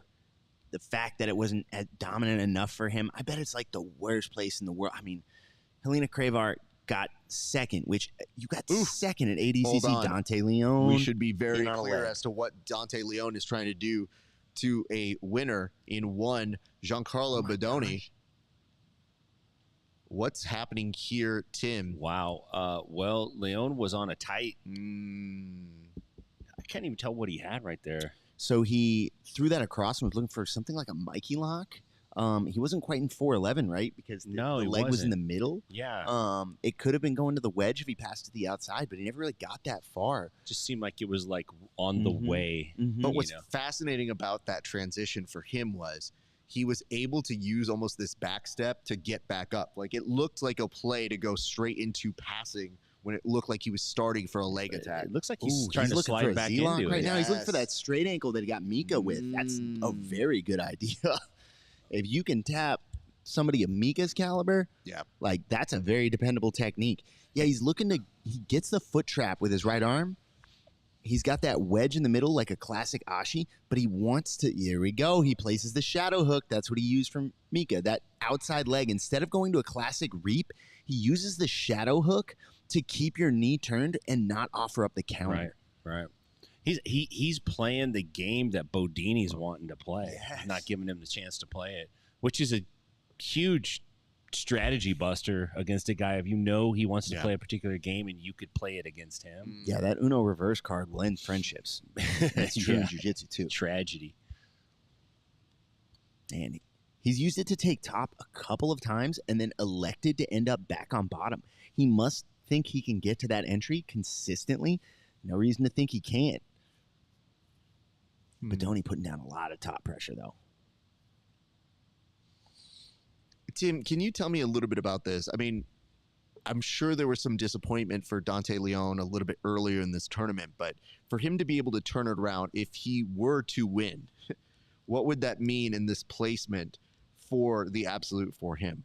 So I believe this is the semifinals, right? Correct. Whoever wins this is going to fight kind of. This is bronze. Oh, this is the bronze medal match. Yeah. You're right. Cyborg took care of Bodini. He's running a Mikey lock. I think these guys, they want to get a medal, and it does mean something. And for some of them, it means something to them right now. But for a lot of them, bronze represents not getting what they wanted. It represents a little bit of a failure. But later in life, they look back at those things and they're very proud of them. I do want to point this out, which is, if the idea was you didn't do the Craig Jones Invitational, I have to believe Dante Leon had to be on that list in some way, even if he wasn't going to go. If you're talking about the best, and I remembered Craig Jones put up a list of the best individuals. That's right. I don't know if his name was on it. I'll have to go back and check my records. But he has to be in that top 40, top 48 consideration, Easy. right? Yes. Fucking 5. But let's say you take everybody into consideration, right? He's still one of the top tier competitors, so he had to be looked at least on paper by the Craig Jones Invitational. When I talk about pride, what I'm thinking is maybe that medal isn't what you wanted, but it's validation you made the right choice to stick where you were for ADCC, and that you get a little bit of validation, because if you couldn't be influenced by the money, then yes, this might mean more to you than just any other year where you could have gotten it. And then at the same point, you've seen what that's done for somebody like Lachlan, where it continues to establish your presence as somebody who made a difference in the world of jiu-jitsu, even if you didn't win the biggest dance. Yeah, I mean, I definitely think it's better to go home with something than just a free T-shirt. You know what I mean? Like, he can go home with something, whether that something is worth the $10,000 that the guys went home with from CJI. Whether it's worth that to him or not, I don't know. But it probably is. It's probably worth $10,000 to him. I mean, if the concept is yes, prestige, or in this case, principle, I think it mattered. I think it has some sort of pride, some sort of element of, to them, man, I was worth something. I did make a choice that was hard to do. And speaking of hard to do, you're looking at right now a continuation of an assault on Giancarlo Bodoni's leg, and Dante Leon making sure that he is making every effort to try and get on the judge's side if this is going to be a close battle. He's committed an error, though. He overcommitted to that leg and brought both his legs outside to go to outside Ashi. He's trying to recover it right now. We actually saw this position right here between Penna and Gordon in their super fight. See the smash. This is what happened to Penna as well. He overcommitted and gave up his inside wedge that he was using to keep Bodoni away. That's a classic, man. That is a classic error, we'll say. I hate to use that term because it's all a good idea until I it hate doesn't to work. correct Dante Leon. For real, dude. But that's a classic error of you find success. He got to that entry consistently. He had Bodoni on the run, and then he overcommits to try and attach to Bodoni's leg. When you take that inside wedge leg that you normally have in Ashi and switch it to outside Ashi, you've given up your frames. You have given up your lower body frames in exchange for attaching to the far hip and making sure that they can't run. The second they decide not to run and they decide to smash, this is where you end up. He's currently in bottom half guard, done very good job recovering so that he doesn't give up points, he doesn't give up his back. but he is in a bad spot. Whereas prior to that, when he was running the wedge, or running with the wedge in classic Ashi with a shadow hook, yeah, maybe he didn't get the finish, but Bodoni never looked like he was in a position to counter or even really do much to him. This is, if you leg lock a lot, we've all done that. Knowingly or unknowingly, we have all done that. Yeah, sure. Yeah. You chase that sub a little too hard. It's the leg locking equivalent of falling off the back. Yeah. Right? You just dive for it and you're like, oh, this one's mine. Slip. Yeah, you get that summit fever. You're like, I can make it. No, you can't. I also want to give a shout out to the referee who has always been a subject of interest to the internet. He is that rare breed of a love child between Weird Al Yankovic and I believe it is Blake from the Workaholics. Yeah, I could see that. They Raph. only hire cartoon characters to ref ADCC. They're all interesting looking dudes. There was a dude that we referred to as the bro ref. Here we go again. Who got He really switched like to keep the touchy wedge. feely with all of the guys. Who was always like, "Hey, come here, hey man, you're feeling real good. You're looking good." I'm like, bro ref was coming in for hugs, man. Did you guys see My the love adjustment language is Dante touch. made on this entry? Please tell us what the So entry was. Dante did a phenomenal job getting back to his guard after that smashed half guard. That's no joke. That's, for me, that's dead to rights. If you have someone smashing you chest to chest half guard, terrible. yeah, you're cooked. We were discussing it earlier. Oh, look at the switch off to the other leg. But he switched to keeping that inside wedge. He absolutely refuses to give it up. There you go. I say Bodoni attacked it immediately, and it's not Dante gonna tried take to him long. bail. Oh, Yep. man. Yeah. He tried to bail, wasn't quick enough, and Bodoni dropped right back in. The battle we are seeing right now is that inside wedge on the leg entries. Well, now we're seeing that half guard pass. Yeah. Okay, but don't forget one thing. It's the time he can take to finish this out. He's got 1 minute and 40 seconds here to get to that man, mouth he's getting position. close. Super He's gonna close. clear the knee. And guess what? What a Dante recovery. Leon, Wow. a guard recovery amongst the ones that you need to be able to pull out in an emergency case. Broke the glass, made it work, and yet Ooh, that was nice. I like that pass attempt. It is something Right I back try in. to do a lot. It's funny, that Wing Chun pass is what they call it up at Dante's school. And we call down south, we call it the Dante Leon. Oh, that's funny. That's in our minds, that's who Classic popularized Dante. it. Yeah, the Dante Leon pass, where you hit that little Wing Chun movement that you guys have seen from Look at half guard. this. Here we go. Oh. He's in on the reap. Should have gone He's got Boston it locked. crab. He's still It's got all the right. straight ankle. He can finish that. Nope, he's You know giving what? it up. Hold on. I mean, I like the little underhook there on that leg that just keeps him attached, which he could wrestle up from that. Yes, The he could hard take the part is back. just the, watch your arm. Ooh, look for the but counter. it's the counter. A little bit of a toe hold action that allows for, God, man, that timing is so rough, especially when you're so exhausted. It looked like for a split second, Dante was going to try to stand back up. And as a result, exhausted, maybe not able to get to his feet in the way, kind of evaluating what he was going to do. And that gave Giancarlo just enough time to come up on top. Now, the question is this. There's if that wedge. these two go scoreless, do we then see overtime, Kevin? Yes. And what happens in overtime? So in overtime, it gets very interesting. You have a few options if you're Dante Leon. Now, assuming that this will be judged fairly, and I hate to open with that, but it is always a consideration in jiu-jitsu. I'm not trying to put ADCC on blast. We've all done IBJJFs as well, where you go, assuming that this is judged fairly, Dante Leon has put a lot in the bank to win that decision. He may not be under pressure to win it. He can shoot by his 3 seconds in the front headlock and get to his guard. He's been incredibly effective on his guard. I think that's the play. But Dante Leon's not afraid to wrestle, man. He's had success against Giancarlo early. He's not afraid to wrestle. He has the power for it. But Giancarlo looking crisp, looking fresh. It does not seem that defending those leg entanglements really taxed Giancarlo very much. No, and Bodini looks like he had a rough match with Cyborg. That was a tough battle against a big dude. He's wearing it a little bit more than Leon right now. Yep. Ooh, nice double by Dante Leon. Right into the front headlock. Progress forward for 3 seconds. Get to your guard, my friend. Oh, straight into the cradle for Giancarlo. This is points. If Dante doesn't come up, this is points. It's got to be points, right? He initiated that action. There wasn't forward movement out of that turtle. I'm okay with it. They're not gonna seconds, call I it, think okay? after 3 seconds in turtle, it becomes neutral. I think you have to move forward. Maybe they've changed the rules. I'm not gonna profess to be an expert at ADCC. Yeah, you're like, I will no, say, I'm kind of a but you're fan. a little Yeah. more informed than most, though, Kevin. It sounds like you've been working with some people who may have some vested interest in those rules and go over them very extensively. Yeah, Sergio and Paul Ardea are lawyers. Ernesto is an extremely sharp guy. They are very on top of the rules. Most of my rules knowledge comes from those guys. I mean, Sergio, I figured that, you know what I mean? But like, Sergio runs his own tournament, the King Black Belt Attorney Invitational, and just a small plug.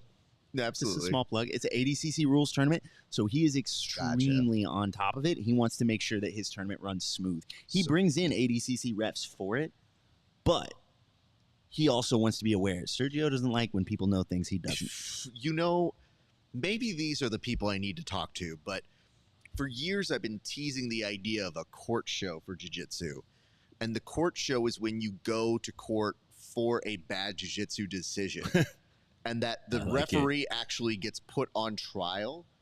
And I've needed lawyers, and I think I have the judges for it now that I'm talking it out. And I've been wondering who has the right acumen as a judge. I mean, it could be Egg too, but who has the right acumen as a judge, a competitor, knowledge of the rules? Maybe I found my star. And you know what? TV good looking.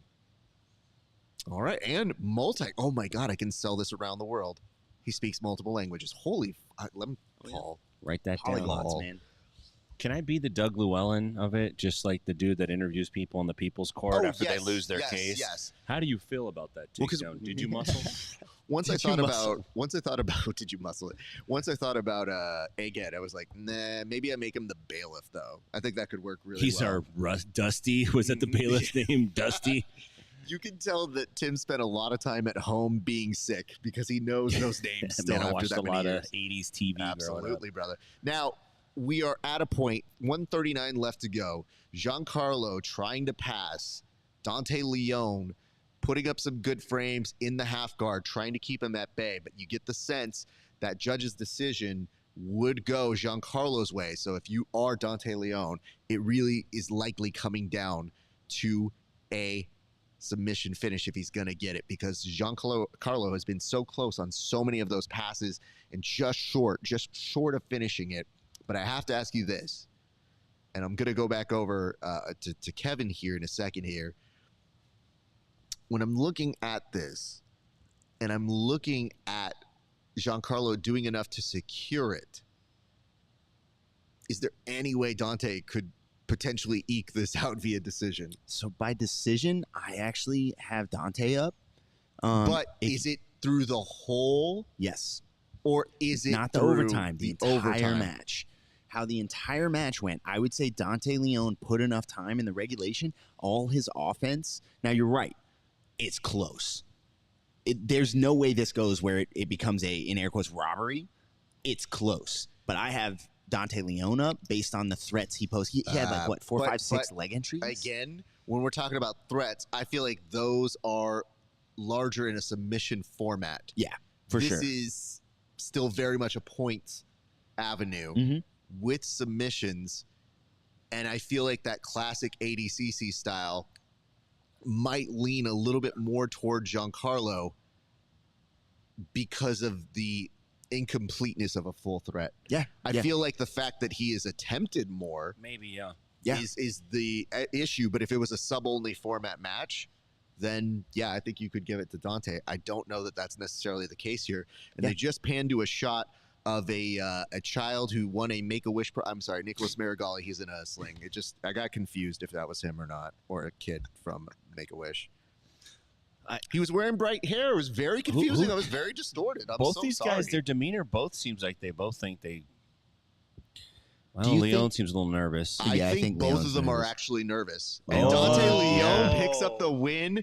Nice. Man, congratulations to him. I think that's a good decision, actually. Yeah. I think I will Leon be paced it honest, out. I don't mind it because it did suit the guy who was trying to get the submission. Yeah. As opposed to the dude who was trying to play the positions themselves. Yeah, I think you're. I will stand by. I don't think either way this could have gone. I would have called it a robbery. I think it was very close. No, it depends.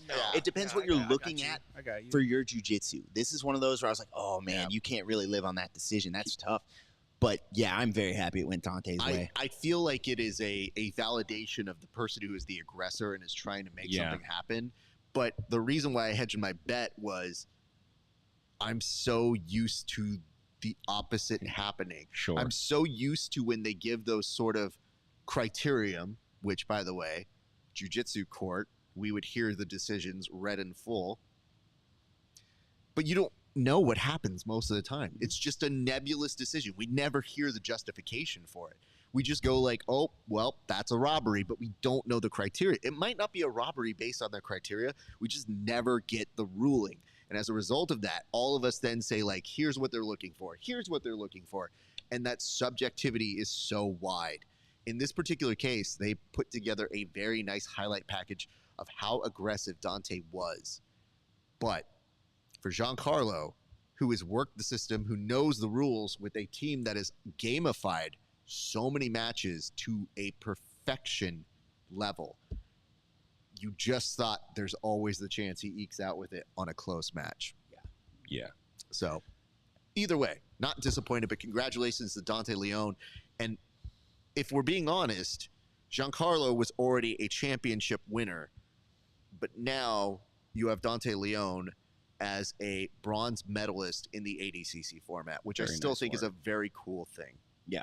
Yeah, I think he's going to be happy with that. I mean, ultimately, of course, you want to win. You want the gold. You want to go home with the best. Everyone wants to go home number one, but Sure. you can't be disappointed in boy. that. You know, Look at that shot. What kind of intermission is 43 seconds? That's What like like you can't go that's get like a popcorn poor with man's that. sphere. That's the sphere you buy on Amazon. All right, you gentlemen keep talking. Yeah. I'm going to go use the restroom real quick. Let's talk about the after party because Keep on that, but Yeah. I do have an updated photo for that when we come back. can I just give my take on it? Do you remember when Hillary Clinton lost the election and they panned to the DNC, like the big party they thought was going to be a big party, and it was just like absolute disappointment? That was the vibe that I'm picking up from New Wave when they flash to the crowd and they're just kind of sitting there, and you see Marigali in the cast and Gordon sitting next to him and Danaher's off to the side, and it just looks like, you know, while they're having some success, and obviously these are like top of the line athletes, they're some of the best people that are out there, not what they expected. It's not what they wanted, you know. And I think that there's a little bit of extra layer to it because there was so much braggadocious behavior leading up to it. It was saying like, hey, we want to thank everyone for what we're about to do, and we're going to do this and we're going to do that, and then it doesn't happen, and then your competing organization basically hits a home run, right? And you're sitting there like, damn, what are we going to do? Craig Jones, those guys are partying. They're spinning donuts in the Miata out on the corner of Tropicana and South Las Vegas Boulevard. Like they're going crazy, right? Ben, pop a squat. Slide in. I don't want to make that executive. Yes, I do. Make that executive decision. I'm the captain now. There you go. Rap Here we comes go, back. guys. No one sits in Hello, my everybody. chair. Who's been sitting Yeah, say in hi my to the chair? people, Ben. Hi. Hi. How do you say your last name, Ben? Vaught. Ben Vaught. It's like Vaughn, but with a T. Got you. Do you watch The Boys? I did, actually, yeah. You're going to have to change your last name? I gotta say, I stopped as soon as like the new season came out with The Smartest Woman. I immediately was like, all right, I'm going to have to put this one on This the is back. impossible. Vaught is Vaught is the bad guy corporation. in Yeah, The Boys. yeah. What do they make? They make some Super D or what's Wow. it? Spoilers. It's V. Serum? V, Yeah. V. Yeah. V. Yeah, spoilers. Yeah. Oh, come on now, man. There's 6 seasons out there. Like, what are we doing? Yeah, Rap's just intimidating. Look at this. He's okay. I'll be Letterman. You'll be Andy Dick. So you think you've got what it takes to be lead chair? 100%. Not even correspondent, not even co-host billing. You think you have what it takes to be lead middle I set poor Ben up square for this. here? Yes. You literally just pulled a Bill Clinton. You didn't have an affair with that intern. You don't even know what that reference I did is. not touch that woman. You get it? Yes. All right, Miss Lewinsky. Give me one hot take about one jiu-jitsu topic. Oh. He lit up. If you're wearing spats and a superhero rash guard, gay. All right, we just lost the gay audience. Listen, only Craig Jones can do that, man. Yeah, Come on now. You just offended all those Keep Jiu-Jitsu gay people. Now what are we going to do? We'll never get them back. And you know what? The best part about that is I heard him working on that material. This dude is taking around his hot takes like it's open mic night, being like, Hey, what's up with all that? No, real talk. Ben has been a fucking soldier for us this whole Thank week. you so much, Ben. Thank you very much. Don't no, it's not that. It's Bro, it's the opposite of humility. Yeah, you got to chin it, dude. No, this is he's an outstanding individual. And let me just say this. We have been very well supported this week from a lot of great people, but a lot of people we all knew. A lot of our gang is part of our crew, our extended family. Ben came in sight unseen and was already part of the crew minute one. So yeah, thank you, young man. We'll definitely be giving you more props as we go through, but you are doing a great job. And you share a certain vision like I do, which is sometimes when you see something in production, you go, the fuck is that? So I'm just saying, some get it, some don't. So anyway, that be a mosquito. I can't read that other name. The camera's blocking me. You're talking about Adele Foriano?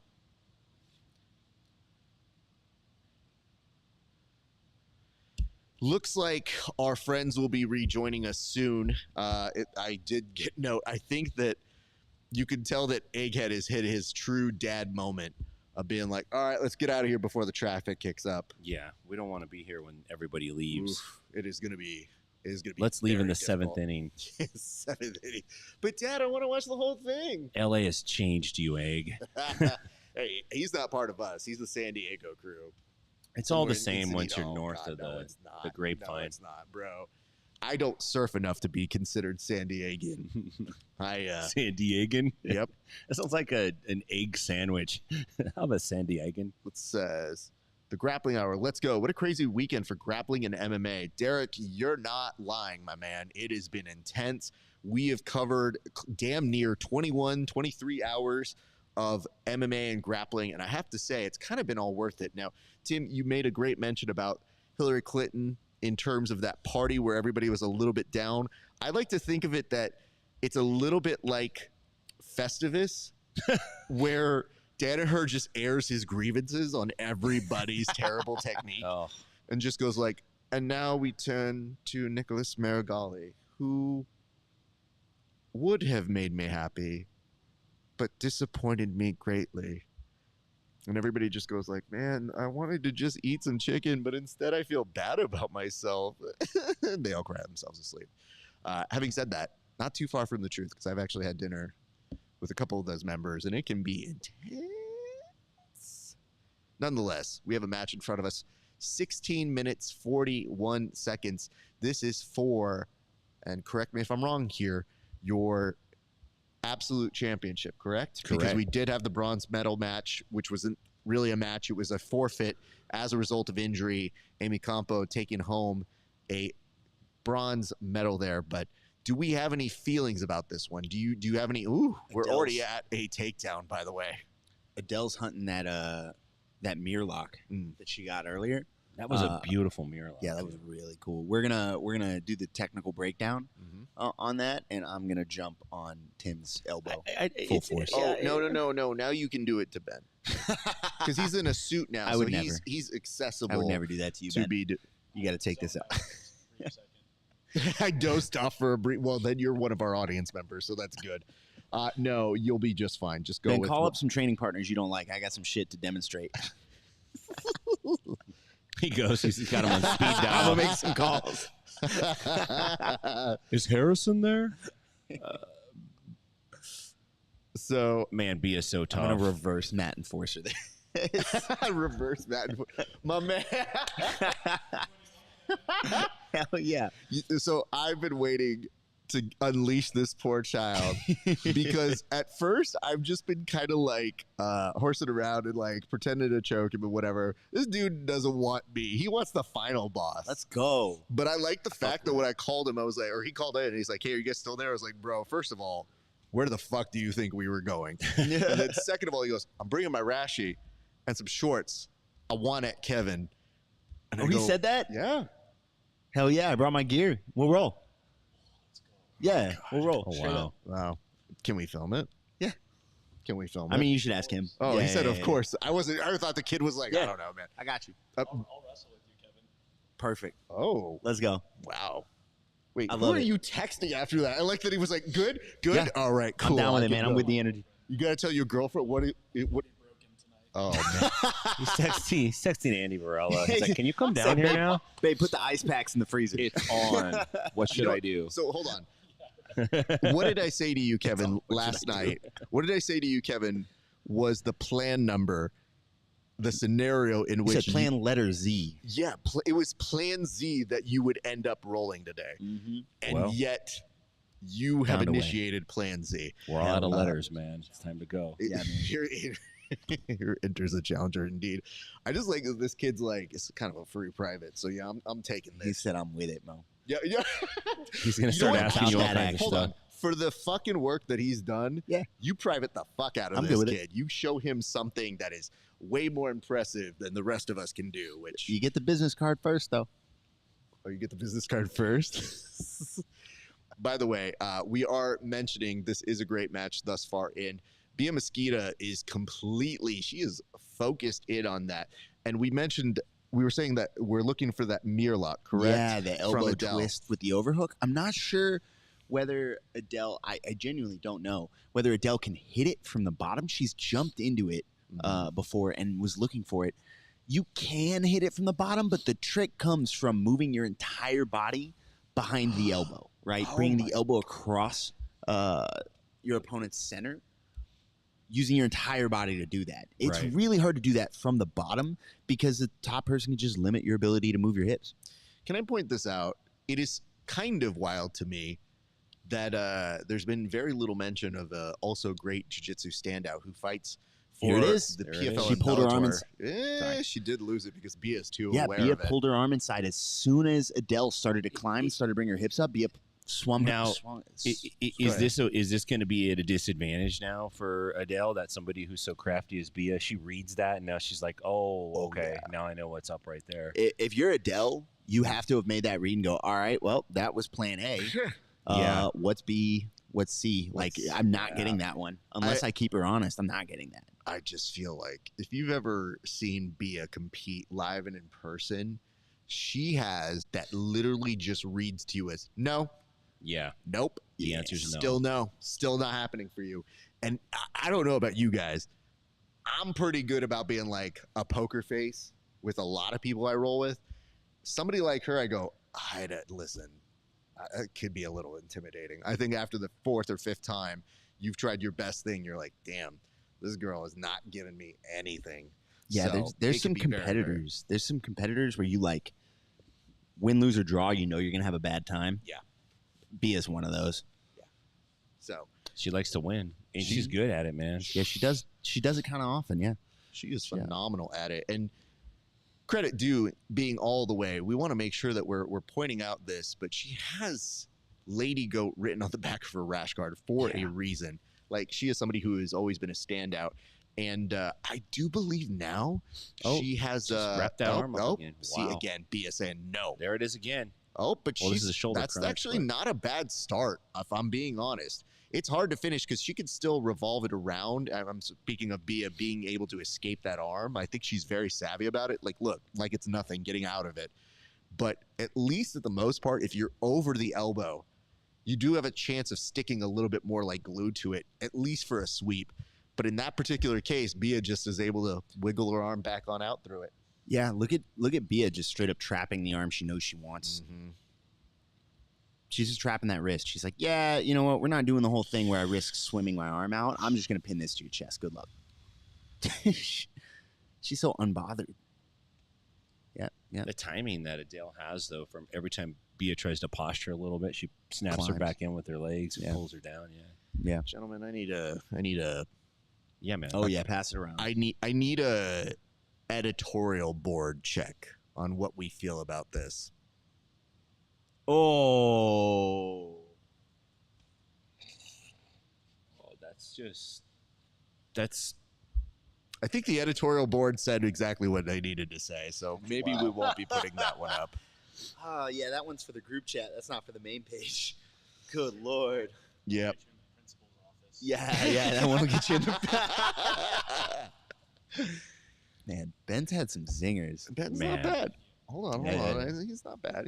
Hey, look, the one who'd be replaced on this show is you. So you thin ice, bro. We're going younger demographic if we bring him in, and arguably maybe better traps. Don't know, man. I think he replaces you. There's not a chance. He's a producer on the show. It goes president, vice president. I mean, secretary of chill. And then it goes not a president. Your title is not a president. That's how you introduce me. Yeah, this is Tim Freeman, president. You got RAF ESPARZA, president. Kev Sherrill, not a president. You don't even say my last name. Kevin, not a president. Kev. You know, the hard part was I didn't know if I brought on another Kevin, how dangerous this was going to get. When I was introduced, I'm like, well, that's the Kevin I worked with for 10 years, and then this is the Kevin we've known for like 20 minutes. So, you know what I'm saying? I like the thumb down. 20 minutes. It only took me that long to. By the way, I wonder if Bia just took a penalty. Stalling. Was it because she disengaged there? Or was that what that was? Oh, shit. I think they're saying she hasn't been attempting to pass this entire time. She's gotten chewed up by stall penalties in the past. Yeah. I mean, she does not, let's be real, she does not have a very progressive style. She doesn't progress. She beats the shit out of you. She's it's not the same. It's the same game. It's the same style. But she's really freaking fantastic at it. Yeah, of course. Like Lady Goat is not out of pocket for her to have that on her rash guard. How many titles does she have? A lot. Is she the most decorated female? If she's not, she's close. For a while she was. I think she's starting to get past now. I want to say 6, but I also just might be, mixing up that. Oh, you know what's really weird? Slight deviation here. I did put up a photo, and I thought it was in the preview, not the actual program, but here we are. That's the after party to beat. And if you can see it over on the side, it is Rockhold. It is Craig Jones. It is a bunch of people. I think it might even be Zach. Oh, no, I think it's Pat Downey. It's just all these people who got together and decide, and the GOAT. Shit. They fucking got the GOAT in there. Who? Hodger. Oh, I can't even see it. I can't make that out. Look at that.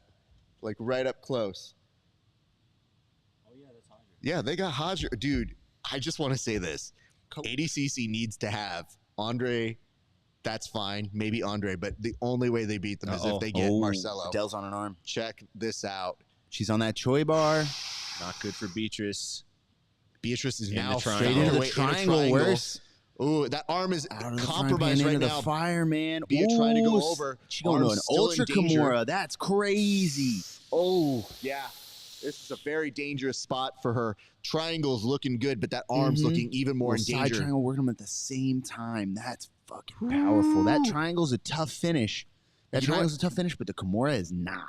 To be fair, Bia stopped the action for a split second, got a timeout to hold, and now 6:08 left to go. She's not out of the woods yet, but she was able to stop time to make sure that she has maybe a chance of getting out of it, but it is looking very good for Adele. And Bia's trying to work her way out of it, but just has nowhere to go in this triangle right now. Oh, okay. I was wondering Where's whether Bia's left hand? Is it inside? Yeah, Bia has connected her hands, but Okay. Adele's inside that bicep. Oh, I She got needs to get you. her arm deeper. She needs to get her arm deeper and start using that forearm as a wedge As a to break wedge. that Yeah, apart. I agree with you. She's not gonna be able to do it with strength. No way. Bia's strong as shit.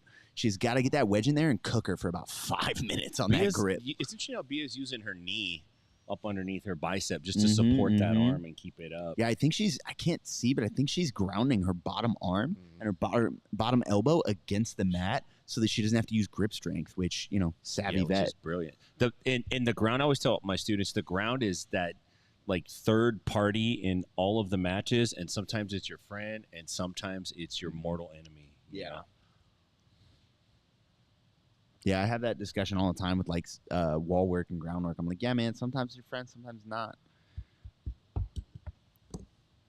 I mean, that'll switch up real quick on you. We're still stuck in this position, and most people would have been gone in this second, and yet it's been about a minute 30. I don't know about you guys, but those submissions you get stuck in, and you just think, is there a way out of this, or do I have to wait this clock out? Here's the thing: if she waits the clock out, if Bia does, she loses. Correct. Straight 4.5 minute wait. That's so a long time to chill in a triangle. You're gonna chill in a triangle.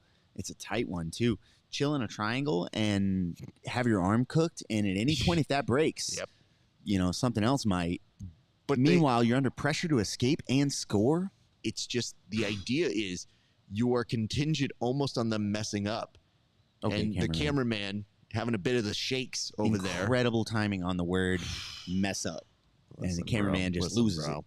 Listen, I'm not trying to start anything with the cameraman. Can Bia step over Adele's head with her left foot and try to pry her head out? Is that even on the table? Or is it risky to do because you compromise if you stand up and she like tripods that out, that you just get even deeper in it. But maybe there's a back take here. If she tries to go across, the question is like, how much control of posture does Adele have on Bia's? Because in order for her to turn to her right, for Bia to turn to her right, and if she can't turn her neck to go that way, she's just going to get deeper into that triangle, and she's going to get pulled down and go deeper into the triangle. But, what are you interested in? You interested in the slow death? Yeah, sure. Yeah, I mean, maybe take the risk. I don't know. She got her to reconnect the legs. She's switching to a classic triangle and switching back. That was fatigue, probably just a slight, like I need 3 seconds of like blood flow to my legs. The only thing that happens in your favor is it does allow your shoulder to kind of maneuver a little bit more as she readjusts. Yeah. So it doesn't take a lot, but I think Bia's seasoned enough to know, hey, listen, I got to time this out, but I kind of have to do the standard quo here. All right, Adele's making a push for the wrist. Listen, right back in there. Yeah, I mean, Bia's sticking to the game plan, which is don't move. If I'm Adele, I'm riding this shit out. No. I'm riding this if shit I'm out. Bia, I'm trying to slam her. And I'm just saying, that's a really good point. Yeah, she's a sub. Good call. I just, no disrespect to Adele. She's probably a very nice person. But it's Gio Martinez, Jeff Glover. Listen, that family is cheering for her. Well, what a crying in a second. We're such an interesting group that it's like, yay, clap for that murder more. Yay, you do it. We love you.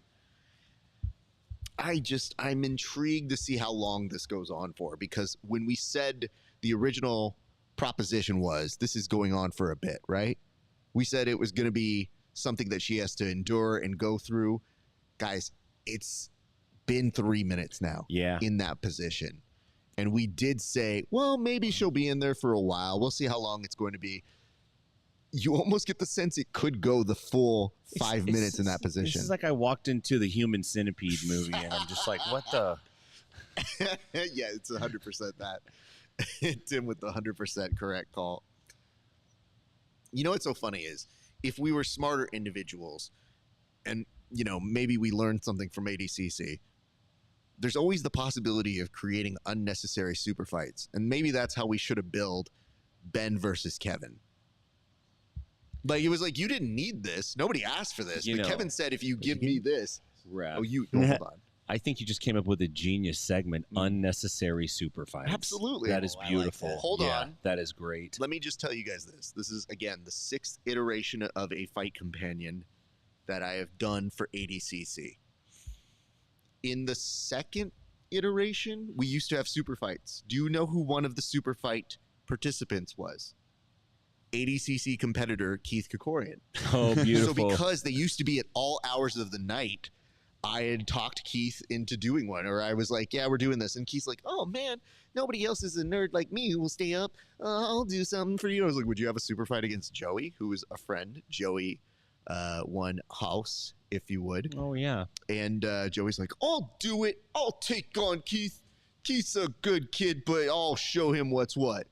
And I wanted to make sure that Keith, a competitor, didn't get into trouble or wouldn't be hurt or injured as a result of a crazy situation from just competing with our nonsense. So I said, if it goes the time on their super fight, it would be broken via tic-tac-toe. And Joey has a win over Keith from overtime in tic-tac-toe. Oh, man. It's because he takes ice baths. That's what it is. It is. So there is that. But yes, you do have a winner. Adele, you know, we said it was a possibility she was going to keep Bia in that triangle attacking the arm for 5 minutes, and she said, bet. So she will be your absolute champion. And I got to say this, all the credit to her, because that's an easy position to lose when you get that fatigued, that tired, and especially doing it to somebody as high caliber as Bia Mesquita. And right now we're going to go ahead and hear the interview. We'll give you the recap of what Jake Watson is asking here in just a second. But, oh, wait, there's some... It's the nosebleed. There's the nosebleed, but there's also some, you know, celebration. You don't want to interrupt this moment. They've earned that moment, so you give them a few seconds. But a very, very wholesome family and friends moment at the T-Mobile Arena for Adele, and very well deserved. She crushed it this weekend. She really did. And I mean, listen, cool. Who gets a mirror lock at ADCC? Yeah, for real. It is impressive to be able to pull that off, and all the credit in the world to her. I'm intrigued to hear what she has to say. And listen, as somebody who would appear on television, her crew that is making sure she is not bloody on the television is making sure, like, this is your star moment. Let's give it to you with all respect so that you don't look back in this footage and see that your nose was bleeding when you have one of the best moments of your life. So great instincts by them. We're going to mute ourselves and let's excuse me, hear what she has to say. Nope. There's still, more posturing, more hugging. Jake Watson's just basically looking like a third wheel in the situation, like, yo, you going to come talk to me? Because come out there with a mic, you come in hot, you're waiting to enter the mat area. I will say, we do have to teach Jake Watson about the idea of clapping when you have a microphone. Because he's doing the full-on this, which makes noise. Anyway, here we go. We'll be back in a second.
Okay.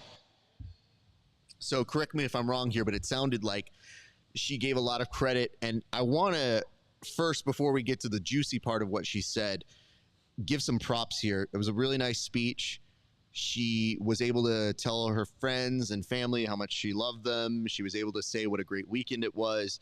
But she put over Bia Mesquita in a way that is perhaps indicative of how classy many of the women are in our sport. Like, it's so weird, but you always hear women giving credit to other women. She had the grace to say that Bia Mesquita is still the lady goat and still giving her props, while at the same time basking in her own championship. But at the very end, the juicy part, of course, the one that will make headlines, is that she seemed to be calling out Fionn Davies.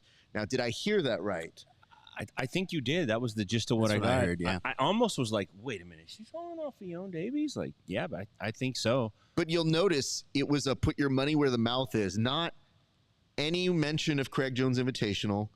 It might be the press edict that I predicted, which is that don't mention them, but you can maybe mention specific individuals.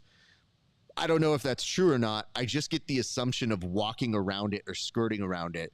And maybe it's just something that they're self-policing themselves to do. But knowing what I know about them, it almost feels like they would have instructed them like, hey, don't, because we're trying to pretend like they don't exist. Nonetheless, an intriguing matchup to be discussed, I think, later on the post show. Yeah. So we'll collect our thoughts on that one, because, man, I got to tell you, I would be very impressed. But while we're still on the topic, let's go ahead and give some due. Like, Kevin, what impressed you about her run this week?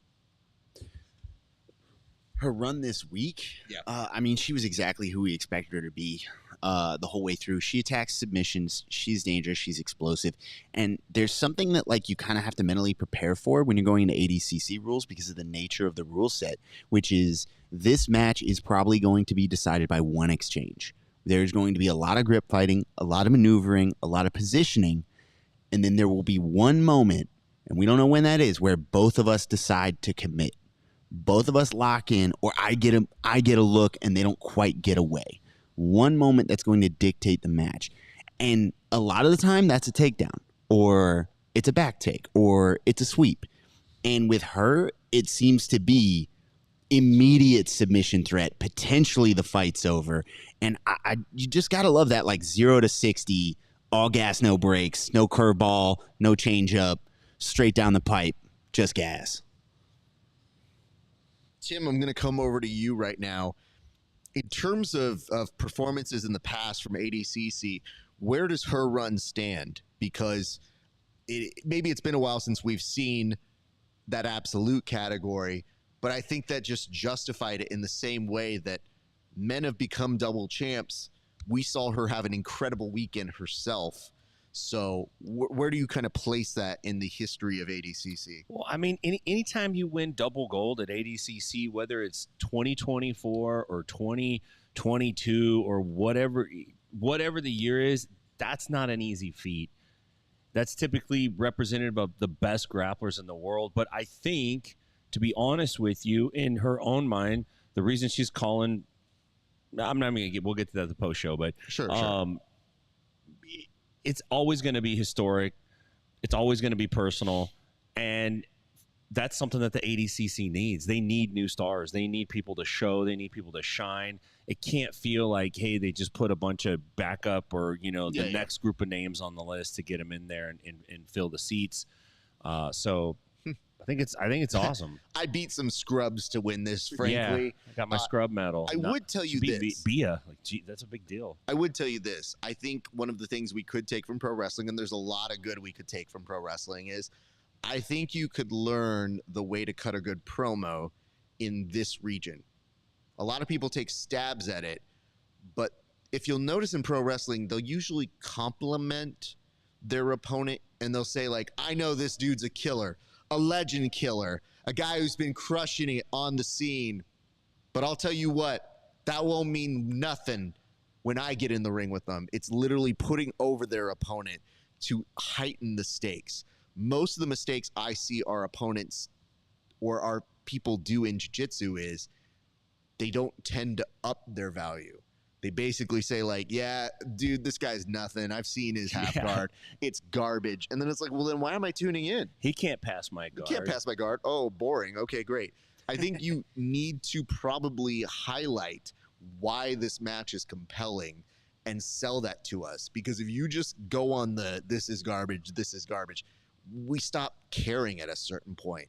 And yeah, maybe if you have the win record of Gordon Ryan, it might be something that's interesting, but that is more a novelty that wears out over time, and it may increase your bankability to make it more of a dance in the promotion when you are working with somebody, like making it 50-50 in terms of I'm selling this, you're selling this. But in order to sell it, we kind of have to highlight each other and say why I can still beat that. So yeah, I'd like to see managers involved that actually get on the mic. You know what I mean? Like, we were talking about this a couple weeks ago on Inside BJJ with a good friend of mine, Clay Haywood, and that was his point. He's like, we need managers who just snatch the mic out of their athletes' hands and just cut a promo for them. Yeah. Undertaker didn't cut many promos, man. He had Paul Bearer. I mean, you know what, though? The best gimmick of all, if you think about it, because all he had to do was rest in peace. And then people go Beautiful. like, dude, he cut the best promo. I was like, it's the same shit ever. Ooh, yes. You got that guy. That guy does all the work. That's a fun segment where we make a bunch of enemies, where we just list who in the jiu-jitsu community needs a manager. Yeah, don't let that guy have a mic. Here's your manager. Yeah, we're not going to do that one. I have gone over time many a grapplers and told them, yo, I will talk for you or I'll write your promos for you. And some have taken my jokes and used them. So I won't say who, but some have definitely used them in high-profile matches. Nonetheless, we're at Cyborg versus Duarte for your men's absolute championship. And I guess it begs the question, if Cyborg wins this, he has to then have the super fight in 2 years. And when you get old enough, those 2 years may not matter to a lot of people, but at that age, it matters. Yeah, they definitely matter. I'm not sure how he's going to pull that off. He might have to send someone in his stead. Hey, man, when you're 43, you don't know if you're going to be around in 2 years, you know? Bro, I don't know. I'm around cap, in 2 man. years. Dude, I don't know what you're talking about. This dude right here is 42. I am nervous about 43 in a year. Led a good life, man. I'm all right. Wait, don't do that. I'm not dying yet. No one's RIP'd me. And also, you're right. You all will be judged for your speeches when I'm gone. I am working with the speech community. Everybody will be ranking you 1 out of 10. Speech community. I got ran out of the speech community. Just telling you guys. He said I got clout with the speech community. Well, I mean, I'm a national champion, motherfucker. Hell yeah. Just telling I'm fucking known around these parts. I mean, D1 speech artist. He said, listen, you think English is your ally? Hold on. Did you go on a scholarship and get your school paid for? Yes. Scholarship, get your full school paid for, doing speech. Oh, okay. Respect. I thought you meant like real sports. Did you win a national championship? Keep liking you more and more, man. No, hold on. Did you win a national championship? No. Must suck. Must suck. But wouldn't know that life. Anyway, back to this match. Talking about 2 potential championships. Here, we had the first with the ladies, now going back to the men. And this is going to be pretty much the dictated pace. It's just going to be stand-up, claw, snatch, single, and man. Big double leg helps him right back up. Hold on. I don't know if I like that. In an absolute match, helping out. You like it? I don't like it. And the ref just told him to hurry up. I like he it as just a power knocked play. him down, dude. You think it it's is a power play? I like it as a power play. Let me help you up, sir. I'll tell you this much. It is Looks basically, like he fell down, big he dog. is old manning him real quick he and be is. like, Bud, let's get back up. I know you can't. I know you've fallen and you can't get back up. Yeah. This is almost like Cyborg fighting a version of himself. Dude, we don't see this Kynan a lot. He must know for a fact that he must know something. He feels like he's going to beat Cyborg's ass, man. He is going at him. This is aggressive. Normally, Kynan like takes his time. Yeah, he settles in. Woof. When Kynan is like focused and on it, he's almost unbeatable. This is my you can see Kynan going back to when Kynan won his first ADCC gold medal. 2 weeks later, he gets leg locked at a fight to win. He's Like just pretty checked quickly. out, Yeah, man. dude. He locks in for ADCC. You see the best version of him. Woo! DDT And then he just guillotine doesn't care. happening right here. Here we are. He's on the Duarte neck. was looking for a mount, but gets just shucked off by Cyborg, who's still in danger. It does tap right now. Oh, well nice. done. Ken Duarte is your absolute champion, and honestly, probably better. You know what I mean? Like, just in terms of, like, what could be the match. Yeah. Because right now, we're about to see who's going to face him. What a match. In the winner of the super fight. And I don't know that there's a guarantee that Gordon is there, too, in 2 years. We're talking about Cyborg being there in 2 years from age. Yeah. Gordon tummy issues do not solidify. And Gordon keeps kind of pushing that needle of, like, listen, guys, I don't know. I keep trying to do these Undertaker once a year WrestleMania moments, but like it's not going well when I have to try to do my thing. This is all taking for granted that Gordon beats Yuri, right? Correct. Yeah, I That is the know. other And part. I mean, look, I'm not a Gordon Ryan hater. I cut a lot of jokes. I say a lot of things because it's fun and it's entertaining and we're cracking jokes and that's why you're watching. But Gordon's absolutely can destroy just about anybody who's standing in front of him. Yeah. It's just he has been so dominant against so many top guys. When you see any kind of letting off the gas or anything that looks like a vulnerability in him, it's like, oh man, Yeah, what's going to happen? Like guys are starting to close the gap is really what's happening. It's Habib when he couldn't take down Al Iaquinta in the 5th, and Hmm. we all went, This is it. it's starting to happen. Like, And there's some nice embracing between the opponents right now. Duarte, I think, is pointing that, yep, he wants some water. At first, I couldn't tell of who just won a championship, this guy. But an outpouring of love from Wagner. Looks like the Fight Sports family going over to hug Cyborg, who's emotional. I mean, I get it. Obviously have your moment, obviously be there. But I mean, like, Cyborg's felt that before. You know what I mean? Like, he's been to the dance. So we'll see what Jake Watson has to say with Duarte.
All right.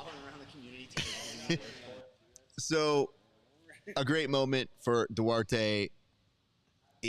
Listen, dude, it's an incredible thing to do. As Jake pointed out, this is his 4th championship in ADCC. And, man, like, that could have been game over right there, honestly, if you didn't be so polite in it. And yet, I think we may be looking at this guillotine. Yes, we are. It kind of jumps into it. Now, watch. For a split second, the animalistic nature of being able to swat him off, but they cut that part out. He has the guillotine, and it is tight. And you almost see Cyborg have just a moment of, I can't believe this happened. And yet, you do have to acknowledge the incredible run that Duarte did have. So, well done. Congratulations to him. It does open up the question. I know Jake was asking him, who do you think is going to win for the Gordon Ryan and Yuri Samoas match? That is coming up next. So, just so you guys know, yeah, you saw a super fight yesterday. And, it was okay. It was okay. Gordon pulled one out. But that was a match that you basically saw after Felipe Pena had gone for 2 previous rounds. I see Egghead's basically Egghead did the magic trick of like, it was like Indiana Jones literally replacing the shit where it's about to fall but is not falling. We are in good space here. And by the way, nobody's watching. No, you can take it back. I just was the care that you put into it was more the particular for me. I was like, damn, this is a very beautiful swap out. Gentlemen, I'm going to come to you both for this.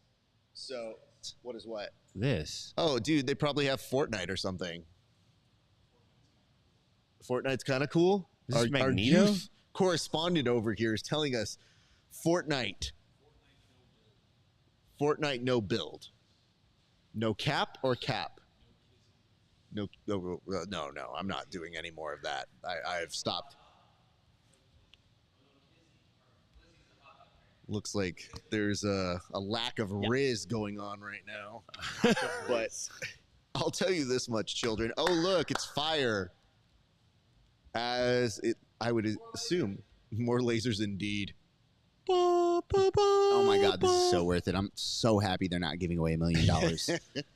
Put that into pyrotechnics every time. So Fuck the athletes. Listen, Gordon's got to come out with attitude right now, right? He does. Has he ever not? Sassy Gordon. I mean, this is an intriguing thing. It is a lot of moving parts. This was the super fight we knew we had 2 years ago. And at the same point, is that Felipe Pena? Yeah, it sure is. Very, very front and center in preying camera on view. his downfall. So I'm not sure I heard this right. So anybody in the chat can correct me on this. But I felt like I saw Gordon Ryan interview by the good folks over at Flow Grappling. And they asked him his thoughts about his match. And he said it wasn't great. You know, he's mad he didn't win. I'm mad I didn't submit him from yesterday's super fight with Felipe Pena. And yet at the very end of it, I think they asked him if he spoke to Pena at the end of that match, and he said that he did. Wait a minute. Is this the only time we're using Michael Buffer? Yeah, just this match. Holy fuck. This is too much money to spend for this dumb thing. It used to be $1 million to get him. It I don't know. $1 million, but Craig then looked it up on Google. It quoted him at $250K per public appearance. So let's say he gets in and out. Maybe you get a discounted rate because he's like, hey, listen, I got 20 minutes in between laundry. He's like, yeah, he probably lives in Las Vegas. Yeah, I mean, that one's maybe an easier pull. But it's just that dude's not coming here of his free volition and love of the sport. No. So why are we spending that? That could have actually gone more into the pockets of the fighters. Give Steven Eakin $250,000 to do that. He's got this. $250. It's disappointing in that sense. Give Steven $200,000 and give me $50,000 to stand behind him and go, yeah, what? Hell yeah. Nonetheless, 50 G's. That's all it takes. No. I just feel like this is a little bit of a 3-man team. This is a posse right here. I will sell y'all out so fast. We're all standing together, my friend. All right, we can all stand behind. I'll split the 50 G's with you guys. You are not a president the last time I checked, so I don't get to make those. You know what? Nobody elected you to office. You're actually the leopard print is a choice. Cheetah print. You wouldn't? Wow. Dang. Wow. I want to hear this. He's got a Jersey Mike's a sponsorship. Sponsorship. And we saw an Oakley sponsorship. What if you just put on like shit that you liked on a rash guard and then they were kind of like, do we sponsor him? Maybe we should. About to put some LaCroix on the suit the Yeah, next I time know. we go. Oh, That's what I've been trying to do with that Once Upon a Coconut, man. They won't do it for me. Oh, by the way, that's a good time to give sponsors. We like to thank Gold BJJ. We'd like to thank our good friends over at Salt Electrolytes. Thank you so much. Our good friends at Future Kimonos. We'll show those in, I guess, the post here we show. go. But we're about to get there, and thank you to Inverted Gear. I love how the ref always asserts his final It's a authority. ridiculous camera angle for them to choose. The over the top looking down. It's part of Gordon's contract. So you can't see his moves. You know what it is? He's like, I'm feeling a little fat right now. Could you get me on my good sides? All right, Do you got to jump Gordon fast? Is that the move? Ooh. Jump Gordon fast? Yeah. I mean, it doesn't get better over time, right? Everything he's got is built for efficiency. Man, he is just strutting. What's Yeah, happening flying here? triangle. There was a death stare happening from Egg to Kevin at this point. What's the question? Why what? What? What am I doing? Egg doesn't think this matchup should have happened?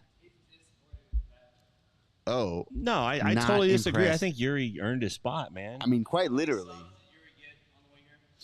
It's a points tournament. It's a points tournament. It's a points tournament. Listen. How many subs did Gordon Ryan get? Okay. Point taken. Let's take a moment here. Nobody had any subs to get on this show, so I don't know that we are the harbinger of that. We I eat can Quiznos every day. Technically, Yuri's wearing a Jersey Mike's rash guard. I would say he actually has the sub He on probably his has side. more subs. You know what? That was the long play that we needed today. Thank you. Thank you very much for that, Tim. You don't think Gordon working to try and pass guard here in the half guard. Go right ahead, Kev. No, I'm sitting here. I'm wondering. He's on bottom now. It's almost a moot point. But Sure. when they were in the finals of Black Belt IBJJF Worlds, granted, reaping was still illegal, right? I believe at the time, It heel was hooks and outlawed, reaping yeah. were still illegal. Yep. So we're looking at a different match. But Yuri lost to Gordon by an advantage. Oh my god! Right? It was 0-0 with an advantage. Granted, again, reaping illegal, and this is a different Gordon. Gordon has continually right. Egg said what year, and he's right. He's 100% right on that. That was what, 2019? 18? Yeah, it was. Listen, I'm just saying, it's possible. Let me point this out to you guys. While you guys are arguing about something important, I want to bring up the fact that this is a match that we have to endure. But Endure for sure. it is something that it does have implications for our world, and here's why. It is the closing statement of the weekend. ADCC has a chance to make the final statement of this jam-packed jiu-jitsu weekend. So I guess the question is not only what the match is going to look like, how it plays out, but the aftermath of it. Like, what do we see? Gordon was very, very publicly called out by Nicky Rod at the Craig Jones Invitational just last night. It feels like it was 3 days ago, but it was just last night, no less than 24 hours ago. And yet, it was on a night where Gordon didn't look his best. And not only didn't look his best, but if I'm being honest, and I hope you guys can take this, and it's not like Craig Jones has ever been known to be petty in any way, shape, or form, but look at this post that Craig put up of the audience that was, I think it was yesterday, for the Gordon Ryan super fight. Yeah, I mean, I was there, man. People were leaving in droves. I know we were saying that, but we couldn't prove it. And I don't know that this is exactly when, but if that's supposed to be the T-Mobile audience when That's probably Gordon was right supposed to after it go ended. out. Yeah. And yeah, because they have the lights faces on. up there. Well, no, I'm looking at the different faces. I don't know that it was during the Gordon Ryan super fight, but it definitely shows that there was a lack of audience This for is not. ADCC at a certain point. This is not how Yuri wanted his super fight to No, start. but No. I think I know the next move for Gordon Ryan. What's that? I think he dyes his beard black. He puts on the do-rag, and he turns coat and shows up at CGI. At CJI is Hollywood Hulk Hogan. He just shows up and he just becomes the best villain that we've ever had. And he just gets reintroduced back to the family. So let me point this out. I guess the funny part about this is, and we should really make a point, many people were claiming they called this one. Yeah. Now, we said something along the same lines, too, on our show. And actually, this is one of my favorite things to hit people with. So seeing this particular juncture by Gordon Ryan is a little bit appeasing to the idea of like, yeah, I like to play this too. So now I'm going to be watching particular attention to how it is he secures a pass. But I don't think we can all take credit for this one thing. Nicky Rod did a great job. He did a pro wrestling move and said, I challenge thee at the next WrestleMania. He did. Great moment. It's just, I think a lot of us thought the opportunity was all his, and he took that moment. Whether it plays out and it makes something that works, who knows? But Gordon has done those call-outs and always returned with, no, I make the rules. Yeah. And I wouldn't be surprised if he almost no-sells him tonight. He might make a knowledge of it. So is he going to acknowledge it or is he going to no-sell it? Those are the two responses, and that is assuming he wins. But looking at the match right now, where he is currently kind of in a half guard and has his chest flattened on the opposite side arm of Yuri Samoas, you know, a possibility. Yeah, Yuri's match was going to need to be standing. Yeah. The second Gordon ran him over, it was tough. It would be interesting to see Gordon Ryan hit him with that clapback on Nicky Rod wants to put up $1 million. Gordon Ryan just bought into Toehold for $1 million. He's like, nah, man, you know what? You're out here earning your first $1 million. That's cute. I'm out here spending mine. You know, we're just different. My money's invested right now. Yeah. He's like, I'd love to, but, you know, I got other stuff going on. So one of the things I like to do, not like we're the same people at all, me and Gordon Ryan, and how we play our jiu-jitsu, he is slow cooking him here in terms of that pressure, and the way he's climbing up the back was really good. He had the wrist to wrist, and I think I heard one of our friends here acknowledging it. But now he's transitioning, and this is almost more to that classic Gordon Ryan where he wanted to take the back. Yuri puts his shoulders on the mat, and he still has that underhook, but I think that's going to get flattened out every single time that Gordon just applies that pressure and right back underneath that head. That is really heavy, and I have been told by people that my giant head gives me a lot of pressure when I do that to them. The only thing I would be interested in, you see how he's trapped in half guard? Gordon's so good at passing. Yeah. You get the sense he could basically get out of that very quickly. I think he wants to be attached, just like an MMA fighter, to just continuously drain that energy. Yeah, I think he's draining him down because when he does pass, I don't think he wants to get regarded and have to deal with it again. And there's no point in passing right now. We've discussed before, like when you're camping, when you're cooking guys, using the strategy that he's outlined in his top work, you need them to want to retain. You need them to want to attack you. If they're not fighting back, there's no value in camping and cooking people. Yuri trying to retain his half guard here is really terrible. Exhausting. Yeah. And if Gordon passes, you know, you kind of got to let the cat get the string. If Gordon passes, Yuri starts resting, and it's for 0 points. Yeah, but look at this. It's not just if he passes. It's becoming more and more evident. Yeah, Gordon's going to clear that right coming up real quick. Poke out. And Yuri fighting for his life with that guard and tries to get over to his side. That might actually cut a better angle for Gordon, honestly, in this particular moment. And Gordon has this underhook here. He's giving Gordon the underhook. That is going to allow him to put that head down. He has both side underhooks.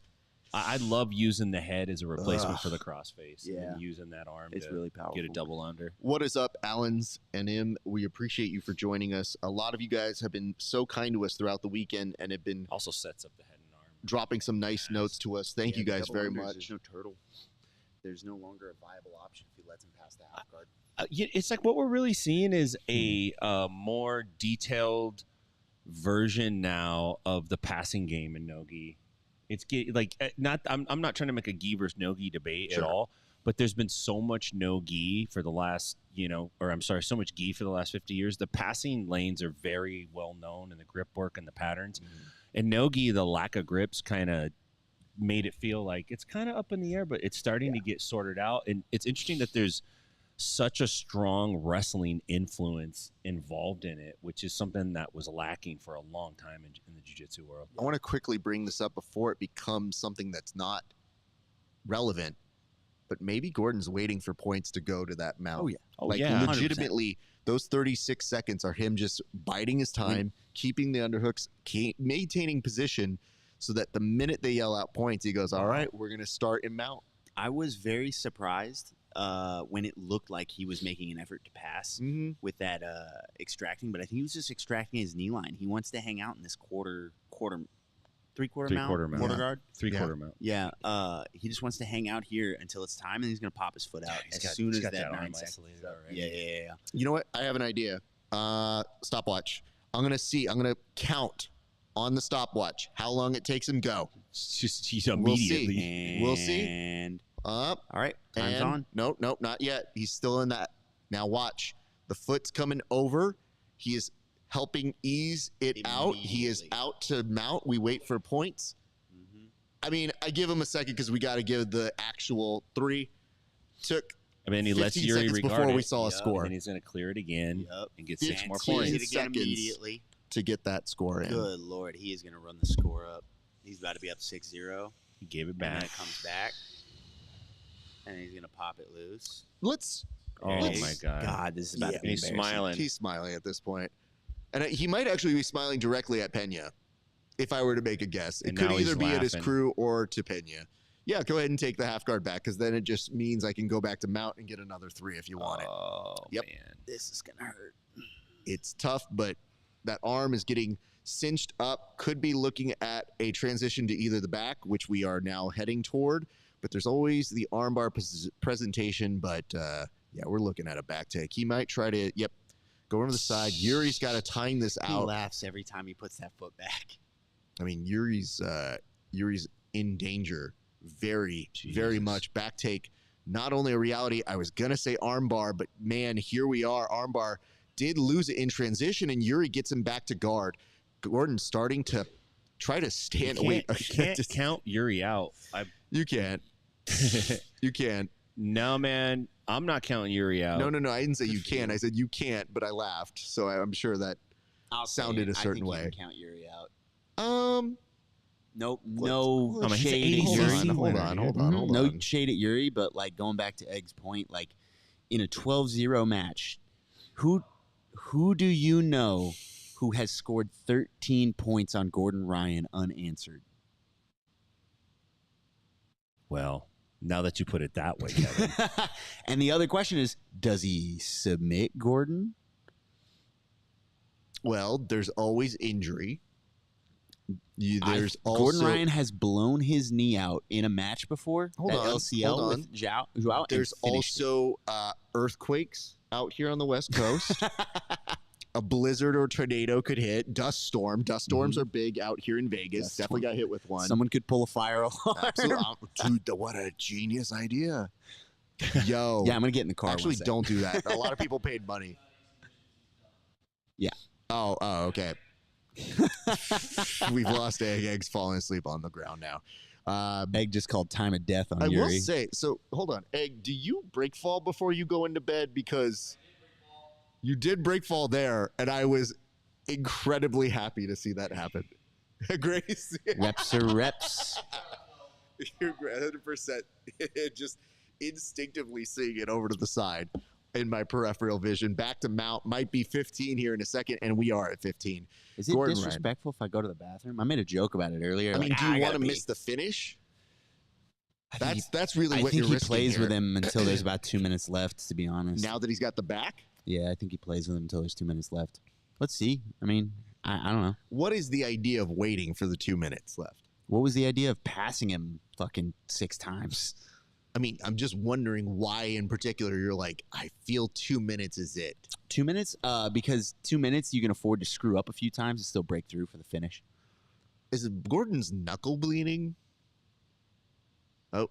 Man, he's so... See, this is already bad news bears for Yuri Samoas. For this reason, you are trying to 2-on-1 attack these arms. But Gordon, this is his best position, really. Yeah. So yeah, for sure. This Gordon is going to be where he has finished a number of individuals. It is unclear. Oh, God, we're just going face crank for the initial to probably get an instant reaction, sliding the arm over. Oh, the bridge of the nose. Not going to be happy about that tomorrow from Yuri Samois. Gordon just kind of playing with his food at this point, switching on over. Gordon gets a lot of credit for a lot of facets of his game, rightfully so, but he is the best back attacker in the world. You're not wrong on that. I would tell you, Yuri's seemingly shooting us all a look like this is not looking good, guys. I'm kind of sorry. This is a rough place to be. You try to do this. Yeah. Well, let's put it this way. If this is going to be the last statement, at the very least, ADCC has its signature star looking very dominant. But, that arm being trapped. There we go. I mean, that's not ideal. Arms out. Yuri's out. Good for him. Could be on top. Oh, is this the comeback? He has 21-0. All he needs to do. 5 seconds. Just needs to pinball his way up to... He's got 22 points. Submit Gordon Ryan. That'll be Yuri's first submission in quite a while. Or 22 unanswered points on Gordon Ryan. Mount. Back. Mount back. You could always take the cyborg route that Cyborg took with Gordon. I did it in 8. I think this is when you have somebody pull, the stop out and to disrupt the whole event, and you have plausible deniability. You go like, his guys did it as soon as I got on top. They knew I was about to smash and get up in You that. give Felipe the nod and have him come out there and just, really Elbow disrupt this dropping. whole thing. So in pro wrestling, if somebody interferes with the match, a title match is no longer considered valid. Yes, it's a DQ, man. It's a DQ. So DQ finish. When Call are it we the going to start dusty finish. seeing non-title fights though, where you gotta win that fight to even get a shot at the belt? I mean, first, give ADCC some time if they lose more athletes the next time this goes. 15. Yeah. Yeah. And it's a Is lot that harder. And then what? Freestyle's 10. Freestyle's 10. Greco's 8. Is it? Yeah. Sick. Yeah. Yeah, that's tough. And it's a lot harder to come by a score in jiu-jitsu, usually. In a match with parity is a lot harder to come by a score in jiu-jitsu than it is wrestling. This is crazy. Yeah, this is a giant deficit to make up. 100%. Yeah, this is to make up for the Felipe Pena match. Well, but does it? Hold on. From a Gordon Ryan perspective, it does. From an audience perspective, no. This is not necessarily the way I think a lot of us wanted to be entertained for the last moment in the biggest weekend in grappling. It kind of ends on a little bit of a whimper, and that's not necessarily Gordon Ryan's fault. Well, maybe it is, because he was the one who gave himself 2 matches. This was supposed to be the main event. This was supposed to be the main thing that we get excited for. If he submits him at 2 minutes, I'm going to lose my mind. Well, I predict these things. You're looking good, but I got news for you. You could have predicted he would have submitted him, period, at any time, and you would still be correct. Oh, man, taking it back to... But what I did was predict the time. So what Are you still Mystic Mac if you do it for other people's matches? No. No. You're like Mystic Broker. Like, you just told me when to get in on a good deal. He needs to rip these hands apart and make me right. Boy, he is cranking on that sub. Yep. Yeah, he wants that finish. So, yeah, that doesn't look good. Don't let me down now. Strong, and bro. a draw. Guys, let me just take you back to a time. Commentating a match for the Newaza Challenge, this was exactly what Gordon Ryan was looking to finish one Steven Martinez with. That triangle has been in his arsenal for years. Gary Tonin once did a seminar where he said this new student, his purple belt, Gordon's the best in the world at it. And many people were lucky to get that. Wow. But yet, Yuri Samois ends up getting out of it, proving, one, Kevin Sherrill wrong, that no, a submission did not happen within 2 minutes. So he heard that took that personally. He tried. Said, you know what? saw it was in the game plan. Gordon's just not good enough. You know what it was? Yuri Samoas heard that and said, you know what? Just to prove you wrong, I won't get submitted now. Yuri heard that and said, what y'all don't understand is I got that dog in me. Listen, I Gordon apologize Ryan, to Yuri Samoas. dude. I was unfamiliar with your game. I got no beef with Yuri Samoas at all. I just want to put that out there. Were we concerned about that? He's distancing himself from me. No, I get it, but I mean, really, the person that has beef with him is off air, but very vocal about it.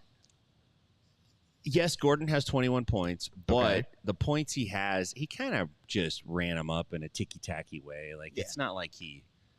I mean, he ran him up. I don't know what I would to love do him to pop Gordon's foot and for gravy Just to come leave a pouring fucking calling card. Leave a lasting impression, like a souvenir, if you would, for beating me. If you could. Yuri's going old school. Yeah. Gordon would let it break. Break man. the There's broomstick. No way he taps. Ankle lock. Well, he's having to lift his hips, though. Gordon Ryan time is your super fight champion 2 days in a row, a much better showing than yesterday's, but still he's mostly disappointed. Anticlimactic. He's disappointed. Look at it. Look at his body language. Yeah, you saw the body language when he popped out of the rear triangle and Gordon went at him trying to get to his legs. He did not want this to go the distance. Again, it's shades of Khabib Nurmagomedov, where we're sitting here talking about how he fell short because he didn't finish him. Just entirely dominant the entire way, but he didn't finish him, so... God, I don't even know if I could say the sentence. Don't say it. No, I know, but was the Gabby Garcia Craig Jones match better than this? No. Good Lord. No. Let's take a poll. What are you talking about? No. All right, let's take a poll. From a pure fan entertainment because standpoint. Yuri had a chance. Gabby didn't have a chance. Yeah. There's no way. You guys And are this was real. insane. They were Gabby both did not just- have a chance. They were both listen. invested. I'm just talking about from an entertainment. Yes, Yuri had a chance. Yuri's hold on. Yuri's a stud. Yuri had a chance. I'm presenting it as an audience member. If you're watching this, if it's a different sport and we don't love it and we know that we got to support this like any other thing, you're probably changing the channel on this one. At least with the absurdity of the Craig Jones Invitational, you got a curiosity as to how it's going to go. Let's go to let's mute hear this. and let's hear what he has to say.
Oh.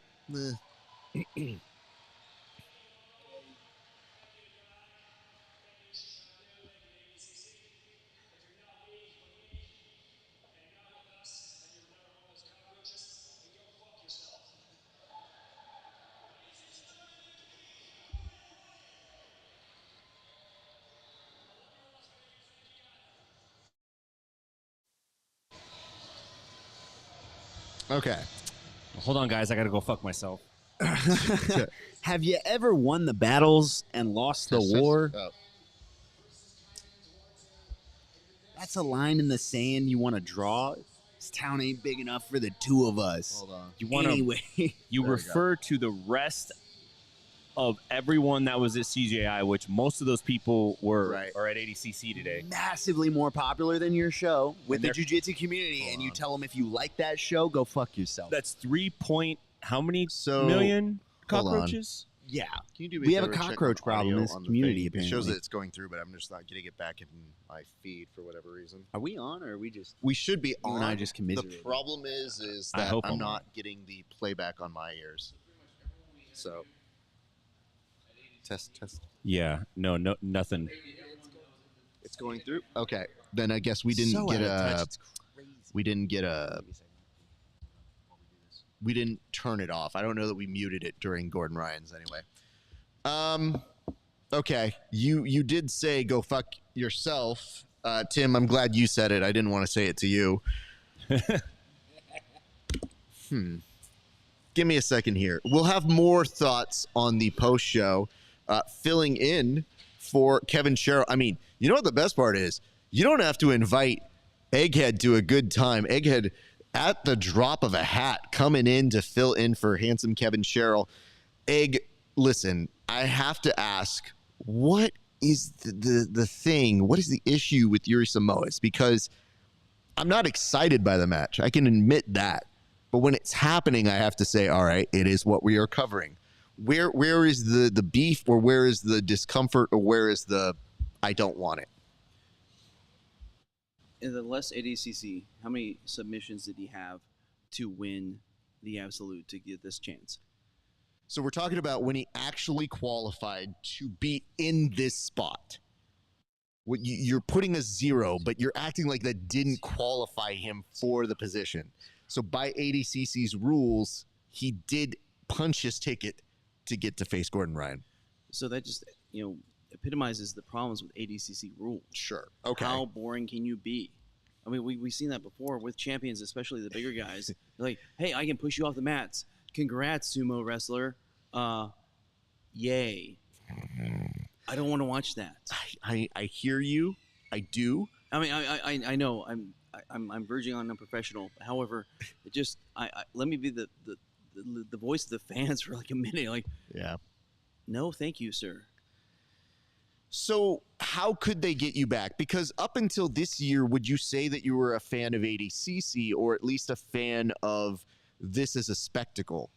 Well, I'm still a fan of ADCC. I am not a fan of the idea of somebody like going through a whole bracket without getting a submission. I want you to actually go and try to finish somebody.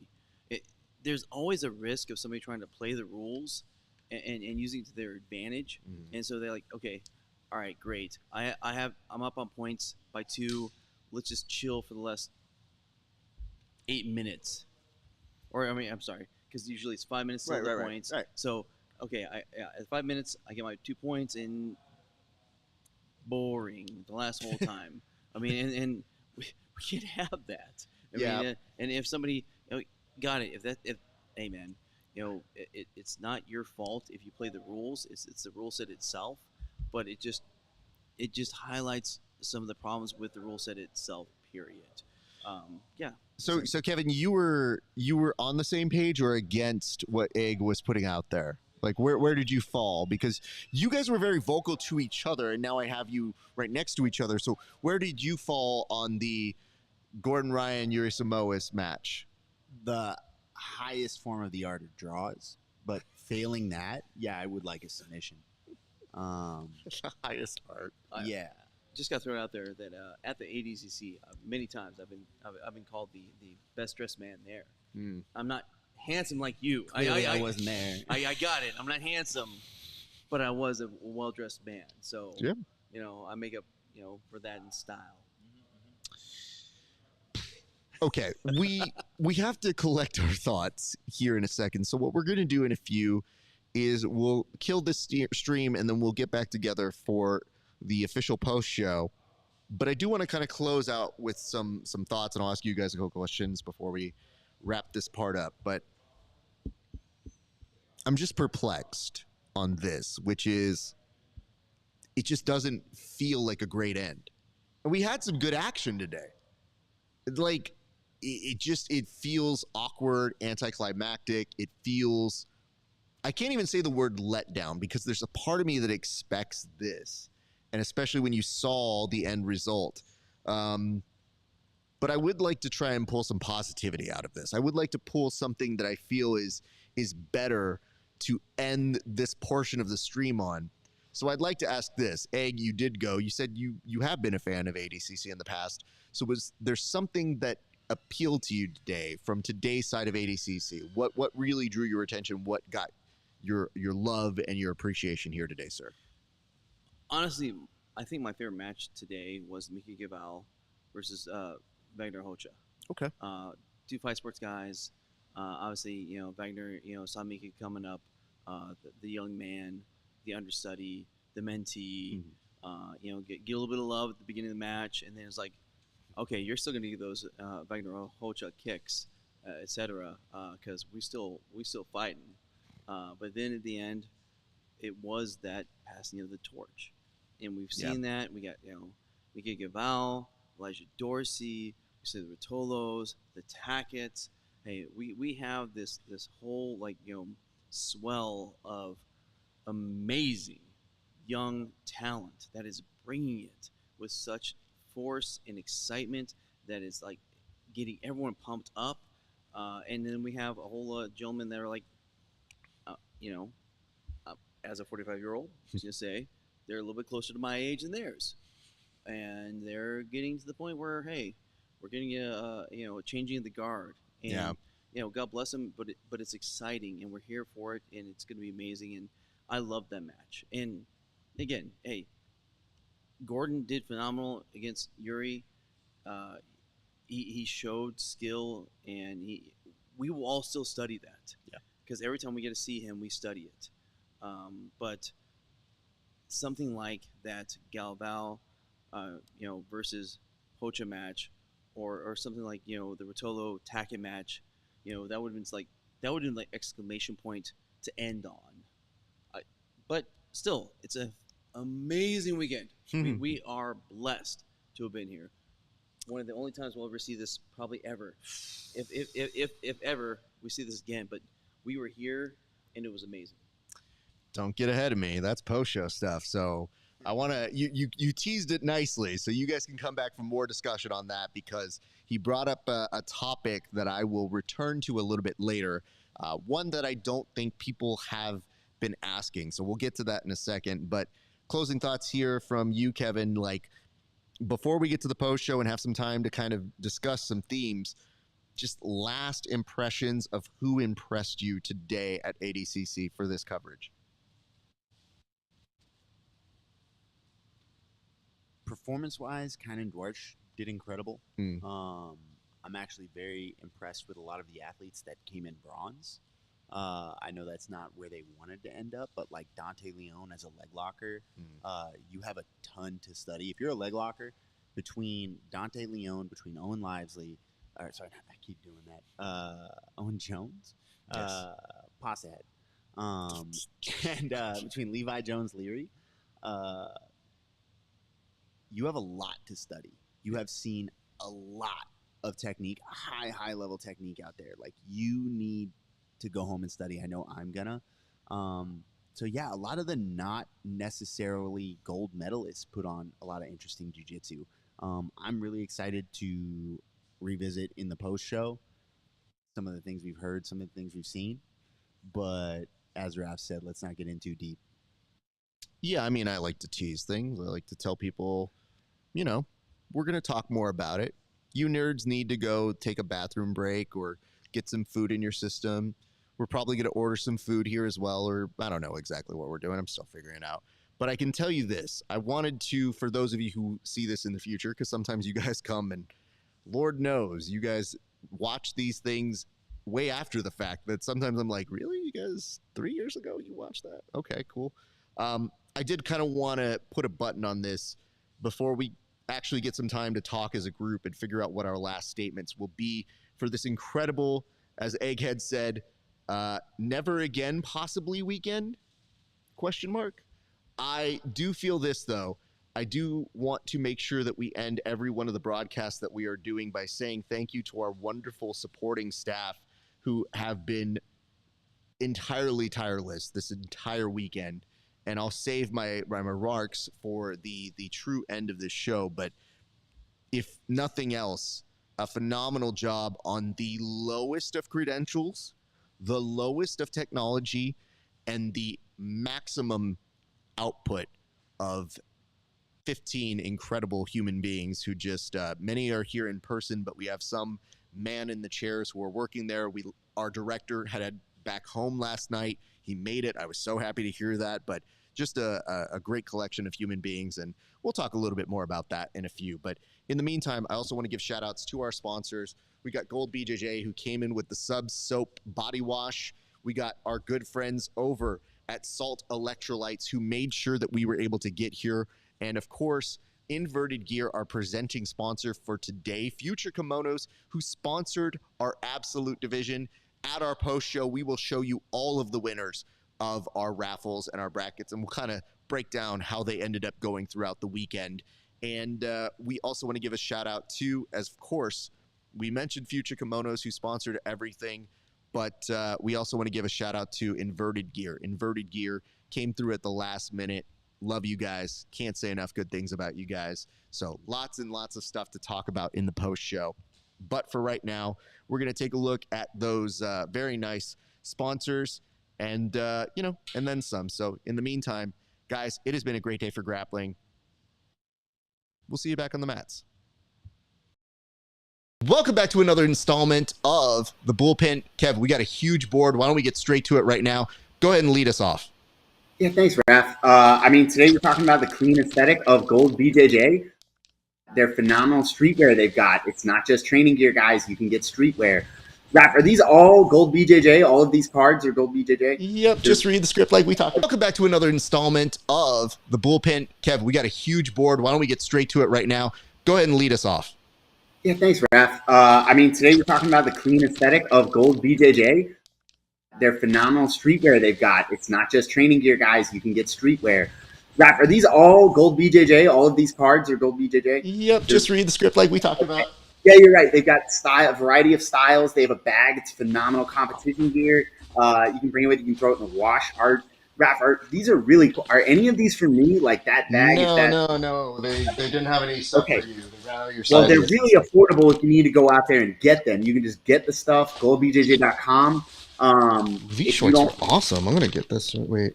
Oh, this. Do they have a second set for me? Is that a thing they have? They were like, hey, man, we ran out of stuff, and they didn't have it in your size because like fat. You know what I mean? So, like, these are all for like me. Anyway, go visit our friends at goldbjj.com. 10,000 hours is a steep mountain to climb to become a master, especially when the task at hand puts a relentless demand on your body. There is nothing casual about this sport. It's all in, all effort, all focus. It takes a lot from you, but the reward is unmatched. Mastery of oneself, an acute understanding of your weaknesses with an explosive sense of your strengths. Being able to complete the climb to mastery requires the proper nutrition. This is why it's important to take in a potent blend of electrolytes that is in tune with your output and brings strength to your goals. This potent blend is only found in Salt Electrolytes. Salt targets your depleted electrolyte levels with a boost of hydration and health. It gives your body the baseline recovery it needs.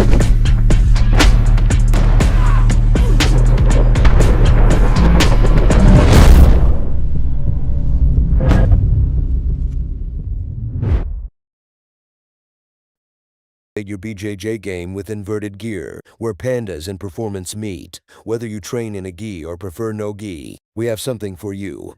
Our gear is built to last and designed to perform no flashy extras, just high-quality craftsmanship and minimal design. Plus, pandas. Don't miss our back-to-school sale going on now.